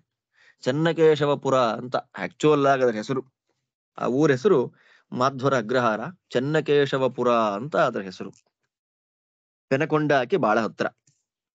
ನಮ್ಮ ತುಮಕೂರಿನಿಂದ ಪೆನಕೊಂಡಕ್ಕೆ ಹೋಗ್ಬೇಕಾದ್ರೆ ಮಧ್ಯದಲ್ಲಿ ಬರತಕ್ಕಂತಹ ಒಂದು ಊರು. ಅಲ್ಲಿ ಪ್ರಸನ್ನ ತೀರ್ಥರು ಬಂದಿರ್ತಾರೆ. ಅಲ್ಲಿ ಸಂಚಾರತ್ವೇನ ಅಲ್ಲಿ ಬಂದಿರ್ತಾರೆ.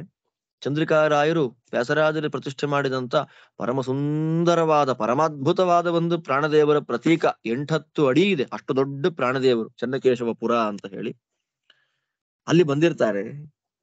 ಅಲ್ಲಿ ಬಂದಿದ್ದಾಗ ಪೂಜೆ ಮಾಡ್ತಾ ಇರ್ತಾರೆ. ಪೂಜೆ ಮಾಡುವಾಗ ನ್ಯೂಸ್ ಬಂತವ್ರಿಗೆ, ವ್ಯಾಸರಾಜ ಮಠಕ್ಕೆ ಜಯ ಆಯ್ತು. ಕೋರ್ಟ್ ಕೇಸ್, ಯಾವುದೋ ಒಂದು ಕೋರ್ಟ್ ಕೇಸ್ ಅಲ್ಲಿ ಮಠಕ್ಕೆ ಜಯ ಆಯ್ತು ಅಂತ ಒಂದು ನ್ಯೂಸ್ ಬರುತ್ತೆ. ಆ ಪ್ರಾಣದೇವರ ದಯಾ ಅಂತ ಹೇಳಿ ಅಲ್ಲೇ ಒಂದು ಪ್ರಸಿದ್ಧವಾದ ಒಂದು ಕೃತಿ, ಪ್ರಸನ್ನ ತೀರ್ಥರ ಕೃತಿ ಆಂಜನೇಯನ ಮೇಲೆ, ಹನುಮಾನ್ ಕಿ ಜೈ, ಜೈ ಜೈ ಹನುಮಾನ್ ಕಿ ಜೈ ಅಂತ ಅಲ್ಲೇ ಅವರು ಬರೆದದ್ದು. ಅಂದಿನ ನಾದವು ಇಂದು ನುಡಿಯುತ್ತೀರೆ, ಮಂದಿಗಳೆಲ್ಲರೂ ಪೇಳುವರು, ತಂದೆ ಪ್ರಸನ್ನನ ಮಂದಿರದಲ್ಲಿ ಎಂದೆಂದಿಗೂ ಶಾಶ್ವತವಿರಲಿ. ಇದು ತಂದೆ ಪ್ರಸನ್ನನಾದಂತಹ ಮೂಲಗೋಪಾಲ ಕೃಷ್ಣ ದೇವರ ಮಠದಲ್ಲಿ ಈ ವಿಜಯ ಅನ್ನೋದು ಯಾವತ್ತಿಗೂ ಶಾಶ್ವತವಾಗಿ ನಿಂತಿರ್ಲಿ. ಇದೊಂದು ಕೃತಿ. ಅದಾದ್ಮೇಲೆ ಇನ್ನೊಂದು, ಪೂಜೆಯನ್ನ ಮಾಡ್ತಾ ಇರ್ತಾರೆ. ಪೂಜೆ ಮಾಡುವಾಗ ಒಂದು ಮಹಾಭಿಷೇಕ ಆಗ್ತಾ ಇದೆ. ಮಹಾಭಿಷೇಕವಾಗುವಂತಹ ಸಂದರ್ಭದಲ್ಲಿ ಅವರು, ಮಹಾಭಿಷೇಕ ಆಯ್ತು, ದೇವರನ್ನ ತೊಳಿಬೇಕು. ದೇವರನ್ನ ತೊಳಿಬೇಕಾದ್ರೆ ಅಲ್ಲೇ ವ್ಯಾಸರಾಜಪುರದಲ್ಲೇ ತೊಳಿತಾ ಇದ್ದಾರೆ ದೇವರನ್ನ. ತೊಳೆಯುವಾಗ ಒಂದು ವ್ಯಾಸರಾಜರು ಮುಷ್ಟಿಯಲ್ಲಿ ಇಲ್ಲಿ ಏನಿದೆ ಅಂತ ಕೇಳಿದಾಗ ಕನಕದಾಸರು ಈತನೀಗ ವಾಸುದೇವನು ಅನ್ನುವಂತಹ ಒಂದು ಕೃತಿಯಿಂದ ಸೂಚನೆ ಮಾಡಿದಂತಹ ಒಂದು ಪ್ರತಿಮಾ, ಕೃಷ್ಣದೇವರ ಪುಟ್ಟ ಬಂಗಾರದ ಪ್ರತಿಮೆ, ಅದು ಮಿಸ್ ಆಗ್ಬಿಡುತ್ತೆ. ಇಲ್ಲ, ಸಂಸ್ಥಾನ ಪೂಜೆ ಕೂತಿದ್ದಾರೆ, ಪೂಜೆ ಕೂತಾಗ ಇದು ಕಾಣ್ತಾ ಇಲ್ಲ. ಕಾಣದೇ ಇದ್ದಾಗ ಏನ್ ಮಾಡ್ಬೇಕು, ಟೆನ್ಷನ್ ಆಗುತ್ತೆ. ನಮಗೆಲ್ಲ ಟೆನ್ಷನ್, ಪ್ರಸನ್ನ ಟೆನ್ಷನ್ನೇ ಇಲ್ಲ. ಎಲ್ಲಿ ತೊಳೆದಿದ್ರೋ ಅಲ್ಲಿ ಹೋಗಿ ಕೂಡ್ತಾರೆ. ಕಾವೇರಿ ಪ್ರವಾಹ ಹರಿತಾ ಇದೆ ಚಾನಲ್ ಅಲ್ಲಿ, ಭಕ್ತಿಯಿಂದ ಭಗವಂತನಲ್ಲಿ ಪ್ರಾರ್ಥನೆ ಮಾಡ್ತಾರೆ. ಪ್ರಾರ್ಥನೆ ಮಾಡಿದ ತಕ್ಷಣ ಆ ಪ್ರತಿಮೆ ಕಾಣಿಸ್ತಂತೆ. ಆ ಪ್ರತಿಮೆ ಕಾಣಿಸಿದಾಗ, ಕಳೆದು ಹೋಗಿದ್ದ ಪ್ರತಿಮೆ ಸಿಕ್ಕಿದಾಗ ಅವರ ಬಾಯಿಂದ ಬಂದ ಕೃತಿಯೇ ಎಂಥ ಪುಣ್ಯ, ಎಂಥ ಭಾಗ್ಯ, ಕಂತು ಜನಕ ಶ್ರೀಕಾಂತನ ದರುಶನ ಅಂತ ಪ್ರಸಿದ್ಧವಾದ ಕೃತಿ. ಎಂಥ ಪುಣ್ಯ, ಎಂಥ ಭಾಗ್ಯ, ಕಂತು ಜನಕ ಶ್ರೀಕಾಂತನ ದರುಶನ ಅಂತ ಹೇಳಿ ಅದೇ.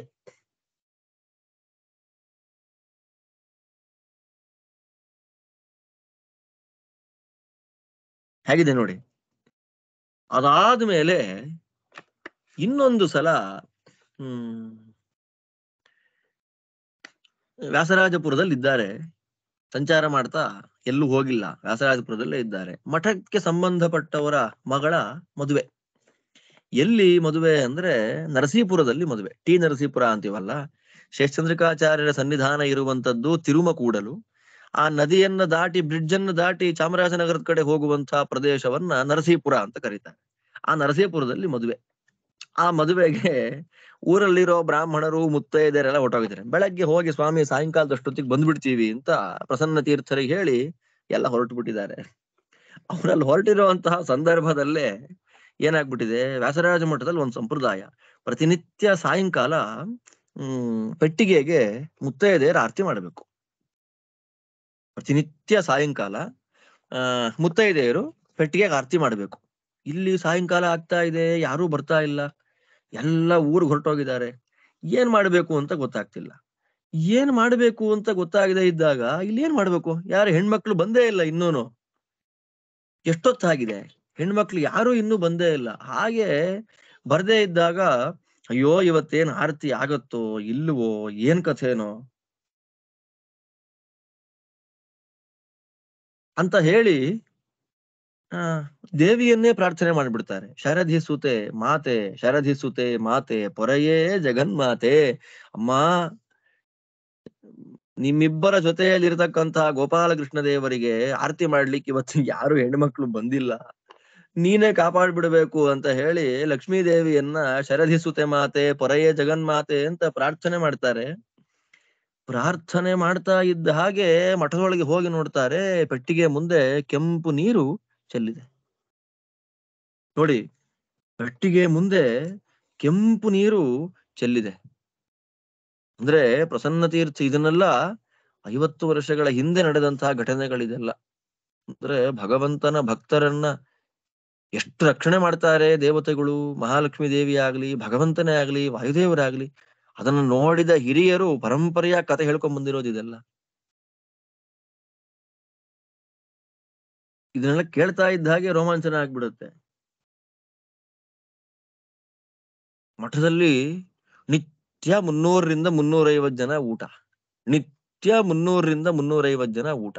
ಅಷ್ಟರ ಮಧ್ಯದಲ್ಲಿ ಬೇಕಾದಷ್ಟು ಶಾಖಾಗಳು, ಎಲ್ಲ ಕಡೆಗಳಿಂದ ಊಟ ಉಪಚಾರ ಆಗ್ಬೇಕಲ್ಲ. ಎಲ್ಲಿಂತರೋ ದುಡ್ಡು? ಎಷ್ಟು ಚೆನ್ನಾಗಿ ಪ್ರಾರ್ಥನೆ ಮಾಡ್ತಾರೆ ದೇವರನ್ನ, ಕವಳ ತಾಯಿ ಕವಳ ಅಮ್ಮ ಲಕ್ಷ್ಮಿಯನ್ನೇ ಕೇಳ್ಬೇಕಲ್ಲ. ಎಷ್ಟ್ ಜನ ಹೇಳ್ತಾರೆ ನೋಡಿ, ನಮಗೊಂದು ಸಂಸಾರ ಬಲು ದೊಡ್ಡದವ್ವ, ಶ್ರಮಿಸುವವರ ಅದರೊಳಗೊಬ್ಬರಿಲ್ಲವ್ವ, ಕಮಲವ್ವ ನಿಮ್ಮಯ ಅಮೃತ ಹಸ್ತದ ಕವಳ, ಯಮಗೊಂದು ಕ್ಷಣದಲ್ಲಿ ಅಮೃತವಾಗೋದವ್ವ. ಅಮ್ಮ, ನಮ್ಮದೊಂದು ಸಂಸಾರ ಬಲು ದೊಡ್ಡದವ್ವ, ನಮ್ ಸಂಸಾರ ತುಂಬಾ ದೊಡ್ಡದಾಗಿದೆ, ಕಷ್ಟಪಡುವಂತವ್ರು ಯಾರಿಲ್ಲ ಅದ್ರಲ್ಲಿ. ಎಷ್ಟು ಅಂದ್ರೆ ಮಠದ ಹಿನ್ನೆಲೆಯನ್ನು ಎಷ್ಟು ಚೆನ್ನಾಗಿ ಹೇಳ್ತಾರೆ ನೋಡ್ರಿ.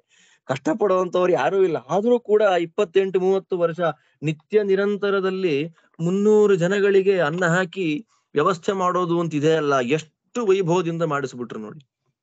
ಅದನ್ನೆಲ್ಲವನ್ನ ದೇವರಿಗೆ ಸಮರ್ಪಣೆಯನ್ನ ಮಾಡ್ತಾರೆ. ನಾನು ಮಾಡಿದ್ದೇನೂ ಇಲ್ಲ, ಎಲ್ಲ ನಿಂದೆ, ನನಗೆ ಬಂದಿದ್ದೆಲ್ಲವೂ ನಿಂದೆ, ನೀನಿಲ್ಲ ಅಂತಂದ್ರೆ ನಂದು ಏನೂ ಇಲ್ಲ ಅನ್ನುವಂತಹ ಅಪಾರವಾಗಿರತಕ್ಕಂತಹ ಒಂದು ಚಿಂತನೆಯನ್ನ ಕೊಟ್ಟಿರತಕ್ಕಂತಹ ವ್ಯಕ್ತಿಗಳು. ಆಮೇಲೆ ಅಂದ್ರೆ ಒಂದೊಂದು ಕೃತಿಗಳ ಹಿನ್ನೆಲೆಯಲ್ಲಿ ಒಂದೊಂದಿದೆ. ಸಂಚಾರ ಮಾಡ್ತಾ ಇದ್ರಂತೆ. ಸಂಚಾರ ಮಾಡುವಾಗ ಮಧ್ಯದಲ್ಲೇ ಒಂದು ಕೆರೆ ತರ ಬಂದ್ಬಿಡ್ತು. ಕೆರೆ ತರ ಬಂತು ಅಂತಂದ್ರೆ ಅದನ್ನ ಪಂಚೆಯನ್ನ ಮೇಲೆತ್ತು ನಡ್ಕೊಂಡು ಹೋಗ್ಬೋದಾಗಿತ್ತು, ಅಷ್ಟು ಆಳ ಏನಿಲ್ಲ, ಮೊಣಕಾಲುದ್ದ ನೀರಿದೆ.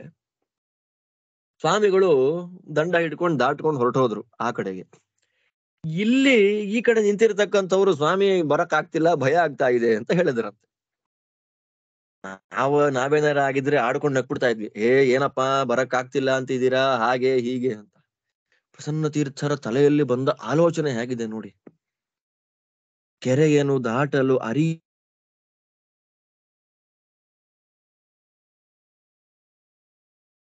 ಕೆರೆ ದಾಟ್ಲಿಕ್ಕೆ ಒದ್ದಾಡ್ತಾ ಇದ್ದಾರೆ, ಸಂಸಾರ ಸಮುದ್ರವನ್ನು ಹೇಗ್ ದಾಟ್ತಾರೆ ಇವರೆಲ್ಲ? ಹರುಷದಿಂದ ನೀ ಕರವ ಪಿಡಿಯದಿರೆ ತೊರೆಯ ಸೇರಲಳವೇ ಈ ಧರೆಯೊಳು, ಹಲವು ಜನ್ಮಗಳಲ್ಲಿ ಗಳಿಸಿದ ಅಘಗಳ ಅಲೆಗಳೊಳಗೆ ಸಿಲುಕಿ ಸಂತತ ಮುಳುಗಿ ಮುಳುಗುತ್ತ ಕಟು ಜಲಗಳ ಕುಡಿಯುತ್ತ ನಳಿನನಾಭ ನಿನ್ನೊಲುಮೆಯಿಂದಲ್ಲದೆ ಪೂರ್ಣ ಪ್ರಮತಿಗಳ ಮತವನರಿತು ನಿನ್ನ ಪೂರ್ಣ ಪ್ರಸನ್ನತೆ ನಾವೆಯಿಂದಲ್ಲದೆ. ಎಂಥ ಮಾತು ನೋಡಿ. ಮಠದ ಶಿಷ್ಯರು ದೇವರ ಪೆಟ್ಟಿಗೆ ಮೊದಲಾದವನ್ ತಗೊಂಡು ಮೊಣಕಾಲುದ್ದ ಇರತಕ್ಕಂತಹ ನೀರನ್ನ ದಾಟ್ಲಿಕ್ಕೆ ಕಷ್ಟ ಅಂತನ್ನುವಾಗ ಅವರ ತಲೆಯಲ್ಲಿ ಬಂದ ಚಿಂತನೆ ಏನು? ಇದನ್ನೇ ದಾಟ್ಲಿಕ್ಕೆ ಆಗದೆ ಇರತಕ್ಕಂತಹ ಜನ ಸಂಸಾರ ದಾಟ್ತಾರೇನಪ್ಪ? ಸಂಸಾರ ದಾಟ್ಲಿಕ್ಕೆ ಆಗತ್ತ? ಆಮೇಲೆ ಇನ್ನೊಂದಿನ ಮಠದ ಮುಂದೆ ಕೂತಿದ್ರಂತೆ. ಮಠದ ಮುಂದೆ ಕೂತಿದ್ರೆ ಈ ಜನಗಳೆಲ್ಲ ಅವಾಗಿನ್ನೂ ಇದಾಗ್ಬೇಕಲ್ಲ, ಏನಂತಾರೆ ಅದಕ್ಕೆ, ಇಂಡಿಪೆಂಡೆನ್ಸ್ ಹೋರಾಟ ಗಲಾಟೆ ಆಗ್ತಾ ಇದೆ. ಆ ಗಲಾಟೆ ಆಗುವಂತಹ ಸಂದರ್ಭದಲ್ಲಿ ಎಲ್ಲ ನಮಗೆ ಭಾರತ್ ಮಾತಾ ಕಿ ಜೈ, ಹಿಂದೂಸ್ತಾನ ಬೇಕು, ಹಾಗೆ ಹೀಗೆ, ಪಾಕಿಸ್ತಾನ ಚೂರ್ ಚೂರಾಗ್ಲಿ ಅಂತೆಲ್ಲ ಜೋರಾಗಿ ಮಾತಾಡ್ತಾ ಇದ್ದಾರೆ. ಅದನ್ನ ನೋಡಿದ್ರೆ ಪ್ರಸನ್ನ ತೀರ್ಥರು ಅದನ್ನ ನೋಡ್ಬಿಟ್ಟು ನಕ್ಬಿಟ್ರು. ಹಿಂದೂಸ್ಥಾನವು ಸಾಲದೆಮಗೆ ಗೋವಿಂದನ ಸ್ಥಾನಕ್ಕೆ ಹೊಡೆದಾಡಿ. ಎಂಥ ದೊಡ್ಡ ಮಾತು ನೋಡಿ. ಹಿಂದೂಸ್ಥಾನ ಸಾಕಾಗಲ್ಲ, ಹಿಂದೂಸ್ಥಾನವು ಪಾಕಿಸ್ತಾನವು ಒಂದರ ಗೊಡವೆಯು ಬೇಡೆಮಗೆ. ನಮಗೆ ಹಿಂದೂಸ್ಥಾನ ಬೇಡ, ಪಾಕಿಸ್ತಾನ ಯಾವ ಗಲಾಟೆಯೂ ಬೇಡ, ನಮಗೆ ಬೇಕಾದ್ದು ಒಂದೇ, ನಮಗೆ ಬೇಕಾಗಿರ್ತಕ್ಕಂಥದ್ದು ಒಂದೇ, ಗೋವಿಂದನ ಸ್ಥಾನಕ್ಕೆ ಹೊಡೆದಾಡಬೇಕು ನಾವು. ನಮಗೆ ಬೇಕಾದ್ದೇನು? ಗೋವಿಂದ ಸ್ಥಾನ. ಅದರಲ್ಲಿ ನಮ್ಮವರೇ ವೈಷ್ಣವರು ಮಾಧ್ವರು ಅನ್ಸ್ಕೊಂಡವ್ರು ನಾವು ಪೊಲಿಟಿಷಿಯನ್ ಆಗ್ಬಿಟ್ಟಿದ್ದೇವೆ ಅಂತ ಪ್ರಸಿದ್ಧಿ ಹೋಗ್ಬೇಕಲ್ಲ. ಆ ಪ್ರಸಿದ್ಧಿಗೆ ಹೋಗ್ಬೇಕಲ್ಲ. ಅದರಲ್ಲಿ ಮಹಾತ್ಮ ಗಾಂಧಿ ವಿಚಿತ್ರವಾಗಿ ಏನೋ ಮಾಡ್ಬಿಟ್ಟಿದ್ರಲ್ಲ, ಹರಿಜನಗಳು ಗಿರಿಜನ ಹಾಗೆ ಏನೇನು. ಅದನ್ನೆಲ್ಲವನ್ನ ದೇವರ ಪರವಾಗಿ ಚಿಂತನೆ ಮಾಡ್ತಾರೆ ನೋಡಿ. ರಾಷ್ಟ್ರಕ್ಕೆ ಪತಿಗಳ ಅಜಾದ್ಯರು ಪೇಳುವ ಶ್ರೇಷ್ಠ ವಚನಗಳ ಅನುಸರಿಸಿ ದುಷ್ಟ ತತ್ವಗಳ ಧೈರ್ಯದಿಂದ ಹೊಡೆ ದಟ್ಟಿ ಸ್ವರಾಜ್ಯವೇ ನಮ್ಮ ಗುರಿ. ನಮಗೆ ಸ್ವರಾಜ್ಯ ಬೇಕು. ಗಾಂಧೀಜಿಯ ಸ್ಲೋಗನ್ ಇದೆಲ್ಲ. ಸ್ವರಾಜ್ ಚಾಹಿಯೇ, ಸ್ವರಾಜ್ಯ ಬೇಕು ನಮಗೆ ಅಂತ ಇದು ಹೇಳ್ತಾರೆ ನೋಡಿ. ನಮ್ಮ ರಾಷ್ಟ್ರಕ್ಕೆ, ದೇಶಕ್ಕೆ ಪತಿಗಳು ಯಾರು? ಚತುರ್ಮುಖ ಬ್ರಹ್ಮಾದಿಗಳು. ಅವರು ಹೇಳುವಂತಹ ದೊಡ್ಡ ದೊಡ್ಡ ಶಾಸ್ತ್ರದ ವಚನಗಳನ್ನ ಫಾಲೋ ಮಾಡಿಕೊಂಡು ದುಷ್ಟ ತತ್ವಗಳನ್ನ, ಸಿದ್ಧಾಂತಗಳನ್ನ ದೂರ ಮಾಡಿಬಿಟ್ರೆ ಸ್ವರಾಜ್ಯ ಅಂದ್ರೆ ಮೋಕ್ಷ, ಅದೇ ಗೋವಿಂದನ ಸ್ಥಾನ ಸಿಗತ್ತೆ. ಕರಮಚಂದ ಗಾಂಧಿ, ಮಹಾತ್ಮ ಗಾಂಧಿಗೆ ಕರಮಚಂದ ಗಾಂಧಿ ಅಲ್ವಾ? ಅದನ್ನ ಹೇಳ್ತಾರೆ ನೋಡ್ರಿ ಇಲ್ಲಿ. ಗಾಂಧಿ ಅಂತ ಯಾಕೆ ಅವನಿಂದ ಓಡ್ತೀರಿ? ಧರ್ಮದಿ ಹೋರಾಡುವ ಸೇವಕರಿಗೆ ಕರ್ಮ ವಚನ ಶುಚಿ ಇರಬೇಕು. ಕರ್ಮ ಚಂದವಿರುವಂಥ ಮಹಾತ್ಮರು ಎಮ್ಮಯ ಮಾರ್ಗವ ತೋರುವರು. ಮಹಾತ್ಮ ಕರ್ಮಚಂದ ಗಾಂಧಿ ಅಂತಾರಲ್ಲ, ಕರ್ಮಚಂದ ಅಂದ್ರು. ಧರ್ಮದಿಂದ ನಾವೆಲ್ಲ ಸೋಲ್ಜರ್ಸ್, ಇಲ್ಲಿ ಸಾಧನೆಗಾಗಿ ಬಂದಿರತಕ್ಕ ಸೋಲ್ಜರ್ಸ್. ನಾವೆಲ್ಲ ಸಾಧನೆ ಮಾಡ್ಬೇಕಾದ್ರೆ ನಮ್ಮ ಮಾತೂ ಸರಿಗಿರ್ಬೇಕು, ನಮ್ಮ ಕರ್ಮವೂ ಸರಿಗಿರ್ಬೇಕು. ಆದ್ದರಿಂದ ಕರ್ಮಚಂದ ಗಾಂಧಿ ಅಂತ ಅವನಿಂದ ಹೊಡ್ಬೇಡ್ರಪ್ಪ. ನಿಮ್ಮ ಕರ್ಮಗಳನ್ನ ಚಂದ ಮಾಡ್ಕೊಳ್ಳಿ. ಕರ್ಮ ಚಂದವಿರುವಂಥ ಮಹಾತ್ಮರು ನೀವು ಮಾಡತಕ್ಕಂತಹ ಶ್ರುತಿ ಸ್ಮೃತ್ಯಾದಿ ಕರ್ಮಗಳೇನಿದೆ, ಶೌತಸ್ಮಾರ್ಥ ಕರ್ಮಗಳು, ಅದನ್ನ ಚಂದ ಮಾಡ್ಕೊಳ್ಳಿ. ಅದೇ ನಿಮ್ಮ ಕರ್ಮ ಚಂದ ಆಗ್ಬಿಟ್ರೆ ಸಾಕು. ಆ ಕರ್ಮಚಂದ ಗಾಂಧಿಯಿಂದ ಹೋಗಿ ಏನ್ ಮಾಡ್ತೀರಿ ನೀವು? ಶಾಸನ ಭಂಗ ಚಳುವಳಿ ಅಂತ ಮಾಡಿದ್ರು ಅವಾಗ. ಆ ಟೈಮಲ್ಲಿ ಶಾಸನ ಭಂಗ ಚಳುವಳಿ ಅಂತಂದ್ರೆ ಬ್ರಿಟಿಷರ್ಸ್ ಏನ್ ಲಾ ಇಂಪ್ಲಿಮೆಂಟ್ ಮಾಡಿದ್ದಾರೆ ನಮಗ ಸಂಬಂಧ ಇಲ್ಲ ಅಂತ ಶಾಸನ ಭಂಗ ಚಳುವಳಿಗಳು ಅಂತ ನಮ್ಮ ದೇಶದಲ್ಲಿ ಆಯ್ತು. ಅದನ್ನ ತಗೊಂತಾರೆ ಇಲ್ಲಿ. ಹರಿಶಾಸನ ಭಂಗದ ಚಳುವಳಿಗಳು ಅರಿಯದ ಜನಗಳ ತತ್ವವಿದು. ಹರಿತಾಳದ ಚೇಷ್ಟೆಗಳನ್ನು ನಿಲ್ಲಿಸಿ ಹರಿಜನಗಳ ಸೇವೆಯ ಮಾಡಿ. ಯಾವನೋ ಬ್ರಿಟಿಷ್ ಅವನ್ ಹಾಕಿದ ಶಾಸನ ಭಂಗ ಮಾಡ್ತೀನಿ, ಅವನ್ ಲಾ ಇಂಪ್ಲಿಮೆಂಟೇಶನ್ ಮಾಡ್ಲಿಕ್ಕೆ ಬಿಡೋದಿಲ್ಲ ಅಂತ ಅದ್ಯಾಕೆ ಒದ್ದಾಡ್ತಿದ್ದೀರಿ? ಭಗವಂತ ಮಾಡಿದ ಶಾಸನಗಳು, ಅದು ನನ್ನಿಂದ ಸರಿಯಾಗಿ ನಡೀತಾ ಇದೆಯೋ ಇಲ್ವೋ, ಅದಕ್ಕೆ ವಿಘ್ನ ಬಂದ್ಬಿಡ್ತೋ, ಭಂಗ ಬಂದ್ಬಿಡ್ತೋ ಇಲ್ವೋ, ಅದನ್ನು ಸ್ವಲ್ಪ ಚಿಂತನೆ ಮಾಡ್ರಪ್ಪ. ಸುಮ್ಮನೆ ದೇವರು ಮಾಡಿದ್ದಕ್ಕೆಲ್ಲ ಭಗವಂತನ ಕೊಟ್ಟ ಶಾಸ್ತ್ರದ ಚಿಂತನೆಗಳನ್ನ ಬಿಟ್ಟು ಬೇರೆ ಬೇರೆ ಮಾರ್ಗಕ್ಕೆ ಹೋಗದೆ ಹರಿಜನಗಳ, ಗಾಂಧಿ ಮಾತು, ಹರಿಜನಗಳ ಸೇವೆ. ಹರಿಜನಾಸ್ ಇದಾರಲ್ಲ ದಲಿತ, ಅವರೆಲ್ಲ ಹರಿಜನ. ಅವ್ರು ಹೇಳ್ತಾ ಹರಿಜನಗಳ, ಹರಿಭಕ್ತರ ಸೇವೆಯನ್ನ ಮಾಡ್ರಯ್ಯ. ಮರೆಯದೆ ಸತ್ಯವ ಚರಿಸಿದಿರಿ ಕೃತ್ಯವ ಹಿರಿಯರೊಳಗೆ ಭಕುತಿ ಮಾಡಿ. ಗುರಿಯನು ಮುಟ್ಟಲು ಮೊರೆಯಿಡಿ ದೈನ್ಯದಿ ಗುರು ರಾಜೇಂದ್ರ ಪ್ರಸಾದವನು. ನೋಡಿ ಬಾಬು ರಾಜೇಂದ್ರ ಪ್ರಸಾದ್ ಅದನ್ನ ತಗೊಂತಾರೆ. ಫಸ್ಟ್ ಪ್ರೆಸಿಡೆಂಟ್ ಆಫ್ ಇಂಡಿಯಾನ ಅವನು ಬಾಬು ರಾಜೇಂದ್ರ ಪ್ರಸಾದ್. ಅಂದ್ರೆ ಅವ್ರು ಎಷ್ಟು ಆಧುನಿಕರಾಗಿದ್ರು, ಇವತ್ತಿಗೆ ತಕ್ಕ ಹಾಗೆ ಹೇಗೆ ಚಿಂತನೆ ಮಾಡ್ತಿದ್ರು ಪ್ರಸನ್ನ ತೀರ್ಥರು ಅಂತ. ಅವ್ರು ಮಾಡಿದ್ದನ್ನ ಮುಂದುವರ್ಸ್ಕೊಂಡ್ ಬಂದಿದ್ರೆ ಸಾಕಾಗಿತ್ತು. ಎಲ್ಲೋ ಇರೋದು ಮಠ. ಯಾವತ್ತಿಗೂ ಮರಿಬೇಡ್ರಿ, ಸತ್ಯದಲ್ಲೇ ಇರ್ರಿ. ಅದನ್ನ ಬಿಟ್ಟು ಸತ್ಯ ಮಾರ್ಗವನ್ನ ಬಿಟ್ಟು ಬೇರೆ ಕಡೆ ಹೋಗ್ಬೇಡ್ರಿ. ಗುರು ಹಿರಿಯರಲ್ಲಿ ಭಕ್ತಿ ಮಾಡ್ರಿ. ನಾವು ಗುರಿಯನ್ನ ಮುಟ್ಬೇಕಲ್ಲ, ಗುರಿ ಮುಟ್ಲಿಕ್ಕೆ ಬಹಳ ಕಷ್ಟ ಆಗತ್ತೆ ಅಂದ್ರೆ ಟೆನ್ಷನ್ ಮಾಡ್ಕೋಬೇಡಿ. ಗುರು ರಾಜೇಂದ್ರರ ಪ್ರಸಾದವನ್ನು ದೈನ್ಯದಿ ಮೊರೆಯಿಡಿ. ರಾಜೇಂದ್ರ ತೀರ್ಥ ಶ್ರೀಪಾದಂಗಳವರು ಎಲ್ಲ ವಿಘ್ನಗಳನ್ನ ಪರಿಹಾರ ಮಾಡಿಕೊಂಡು, ಅವತ್ತು ಮುಸಲ್ಮಾನ ರಾಜ್ಯ ಸಂಚಾರ ಮಾಡ್ಲಿಕ್ಕೆ ಕಷ್ಟ, ಅಷ್ಟು ವಿಘ್ನಗಳಿದ್ರೂ ಕೂಡ ನಿರಂತರವಾಗಿ ಸಂಚಾರವನ್ನ ಮಾಡಿ ಸಮಗ್ರವಾದ ಇವತ್ತಿನ ಬಾಂಗ್ಲಾದೇಶ, ಬೆಂಗಾಲ್, ಅಸ್ಸಾಂ ಮೊದಲಾದ ಪ್ರದೇಶಗಳಲ್ಲಿ ಸಿದ್ಧಾಂತ ಸ್ಥಾಪನೆಯನ್ನು ಮಾಡಿದವರು. ಆದ್ದರಿಂದ ನಾವು ನಿರ್ವಿಘ್ನವಾಗಿ ನಮ್ಮ ಗುರಿಯನ್ನ ಮುಟ್ಟಬೇಕಾದ್ರೆ ಗುರು ರಾಜೇಂದ್ರ ತೀರ್ಥರ ಪ್ರಸಾದವನ್ನ ನೀವೆಲ್ಲ ಪ್ರಾರ್ಥನೆ ಮಾಡ್ರಿ. ಆದ್ದರಿಂದ ನಾವಿಲ್ಲಿ ಹೇಳಿದ ಸಾಧನೆಗಳೇ ಗೋವಿಂದನ ಸ್ಥಾನವ ಪಡೆಯುವುದಕ್ಕೆ ಈ ಒಂದೇ ಮಾರ್ಗವು ಕೇಳಿ. ತಾನೊಂದರೂ ನೋಯಿಸದೆ ಪ್ರಸನ್ನರ ಗಂಧಿಗೆ ಜವಹರಿ ಲಾಲಿಸುವ. ಜವಾಹರ್ಲಾಲ್ ನೆಹರು ಬಂದ್ಬಿಡ್ತಿ ಇಲ್ಲಿಗೆ. ಏನಾಯ್ತು? ಗೋವಿಂದನ ಸ್ಥಾನವನ್ನು ನಾವು ಪಡೆಯಲಿಕ್ಕಾಗಿ ಇದೊಂದೇ ಮಾರ್ಗ. ದೊಡ್ಡವರ ಸ್ವೋತ್ತಮರ ಭಕ್ತಿ, ಶಾಸ್ತ್ರದ ಚಿಂತನೆ, ಅದೇ ಮಾರ್ಗ. ನಾವು ದುಃಖದಿಂದ ಇದ್ರು ಬೇರೆಯವರ ದುಃಖ ನೋಡಿ ಮರುಗುವಂತೆ, ನಾವು ನೊಂದಿದ್ದರೂ ಬೇರೆಯವರಿಗೆ ನೋಯಿಸಬಾರ್ದು. ನೋಯಿಸದೆ ಪ್ರಸನ್ನರಾಗಿ ನಗನಗ್ತಾ ಇದ್ರೆ ಜವಹರಿ ಲಾಲಿಸುವ. ಜವ ಅಂದ್ರೆ ಪ್ರಾಣ, ಹರಿ ಅಂತಂದ್ರೆ ನಾರಾಯಣ, ಜವಹರಿ, ಹರಿವಾಯುಗಳು ಇಬ್ಬರೂ ಕೂಡ ನಮ್ಮನ್ನ ವಿಶೇಷವಾಗಿ ರಕ್ಷಣೆ ಮಾಡ್ತಾರೆ. ಟೆನ್ಷನ್ ಆಗ್ಬೇಡಿ. ಎಂಥ ಅದ್ಭುತವಾದ ನೋಡಿ, ಇದರಲ್ಲಿ ನಮಗೆ ಹಿಂದೂಸ್ತಾನ, ಪಾಕಿಸ್ತಾನ ಟೆನ್ಷನ್ನೇ ಬೇಡ. ರಾಷ್ಟ್ರಪತಿಗಳು ಯಾರಾದ್ರೇನು, ಪ್ರೆಸಿಡೆಂಟ್ ಯಾರಾದ್ರೇನು, ಈ ಗಾಂಧಿ ಮಾತನ್ನು ತಗೊಂಡು ಏನ್ ಮಾಡ್ತೀರಿ ನೋಡಿ. ಆ ಒಂದು ವಾಕ್ಯವನ್ನ ಇಟ್ಟುಕೊಂಡು ಎಷ್ಟು ಅದ್ಭುತವಾಗಿರತಕ್ಕಂತಹ ಚಿಂತನೆಯನ್ನ ಪ್ರಸನ್ನ ತೀರ್ಥರು ಕೊಡ್ತಾ ಇದ್ದಾರೆ ಅಂತಂದ್ರೆ, ಒಂಥರ ಈ ವಾಕ್ಯಗಳನ್ನೆಲ್ಲವನ್ನ ನಾವು ನೋಡ್ತಾ ಇದ್ರೆ ನಮಗೆ ರೋಮಾಂಚನ ಆಗ್ಬಿಡುತ್ತೆ. ಅಷ್ಟು ಅದ್ಭುತವಾಗಿರತಕ್ಕಂತಹ ಒಂದು ಇದೆಲ್ಲ ವಾಕ್ಯಗಳು.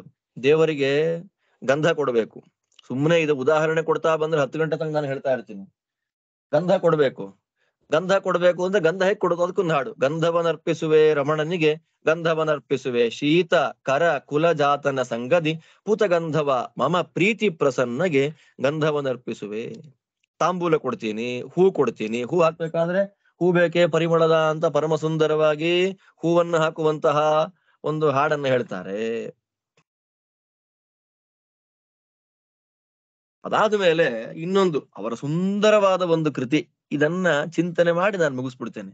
ಗಂಡ ಹೆಂಡತಿ ಹೇಗಿರ್ಬೇಕು ಅವ್ರು ಹೇಳುವಂತ ಮಾತು: ಸೂರ್ಯ ಚಂದ್ರರು ಸಾಕ್ಷಿ, ಆರ್ಯ ವಿಪ್ರರು ಭಾರ್ಯೆಯರು ಸಾಕ್ಷಿ, ನಾ ನುಡಿವ ನುಡಿಗೆ. ಗಂಡ ಹೆಂಡತಿಯರು ನಿರಂತರವಾಗಿ ಸಾಧನೆ ಆಗ್ಬೇಕು ಅಂತಂದ್ರೆ ಹೇಗಿರ್ಬೇಕು, ಸಾಧನೆ ಹೇಗಿರ್ಬೇಕು ಅದ್ರ ಬಗ್ಗೆ ಹೇಳ್ತಾರೆ ನೋಡಿ. ನಾನು ಹೇಳುವ ಮಾತಿಗೆ ಸೂರ್ಯ ಚಂದ್ರರು ಸಾಕ್ಷಿ, ಜ್ಞಾನಿಗಳಾಗಿರ್ತಕ್ಕಂತಹ ಬ್ರಾಹ್ಮಣರು ಸಾಕ್ಷಿ, ಇಲ್ಲಿರ್ತಕ್ಕಂತಹ ಮುತ್ತೈದೆಯರು ಸಾಕ್ಷಿ ಅಂತ ಹೇಳಿ, ಕಾಯ ವಚನಗಳಲ್ಲಿ ಭೇದವಿಲ್ಲದೆ ನಡೆವ ಧೈರ್ಯವಿಹುದನಗೆ ಮನಸ್ಥೈರ್ಯವಿಹುದು.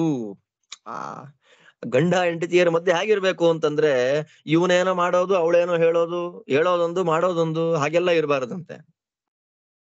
ಧೈರ್ಯ ಇರಬೇಕು. ಕಷ್ಟ ಬಂದ್ರೂ ಕೂಡ ಕಷ್ಟವನ್ನು ನಾವಿಬ್ಬರು ದಂಪತಿಗಳು ದಾಟಿ ಸುಖವಾಗಿರ್ತೇವೆ ಅನ್ನುವಂತಹ ಧೈರ್ಯ ಇರಬೇಕು.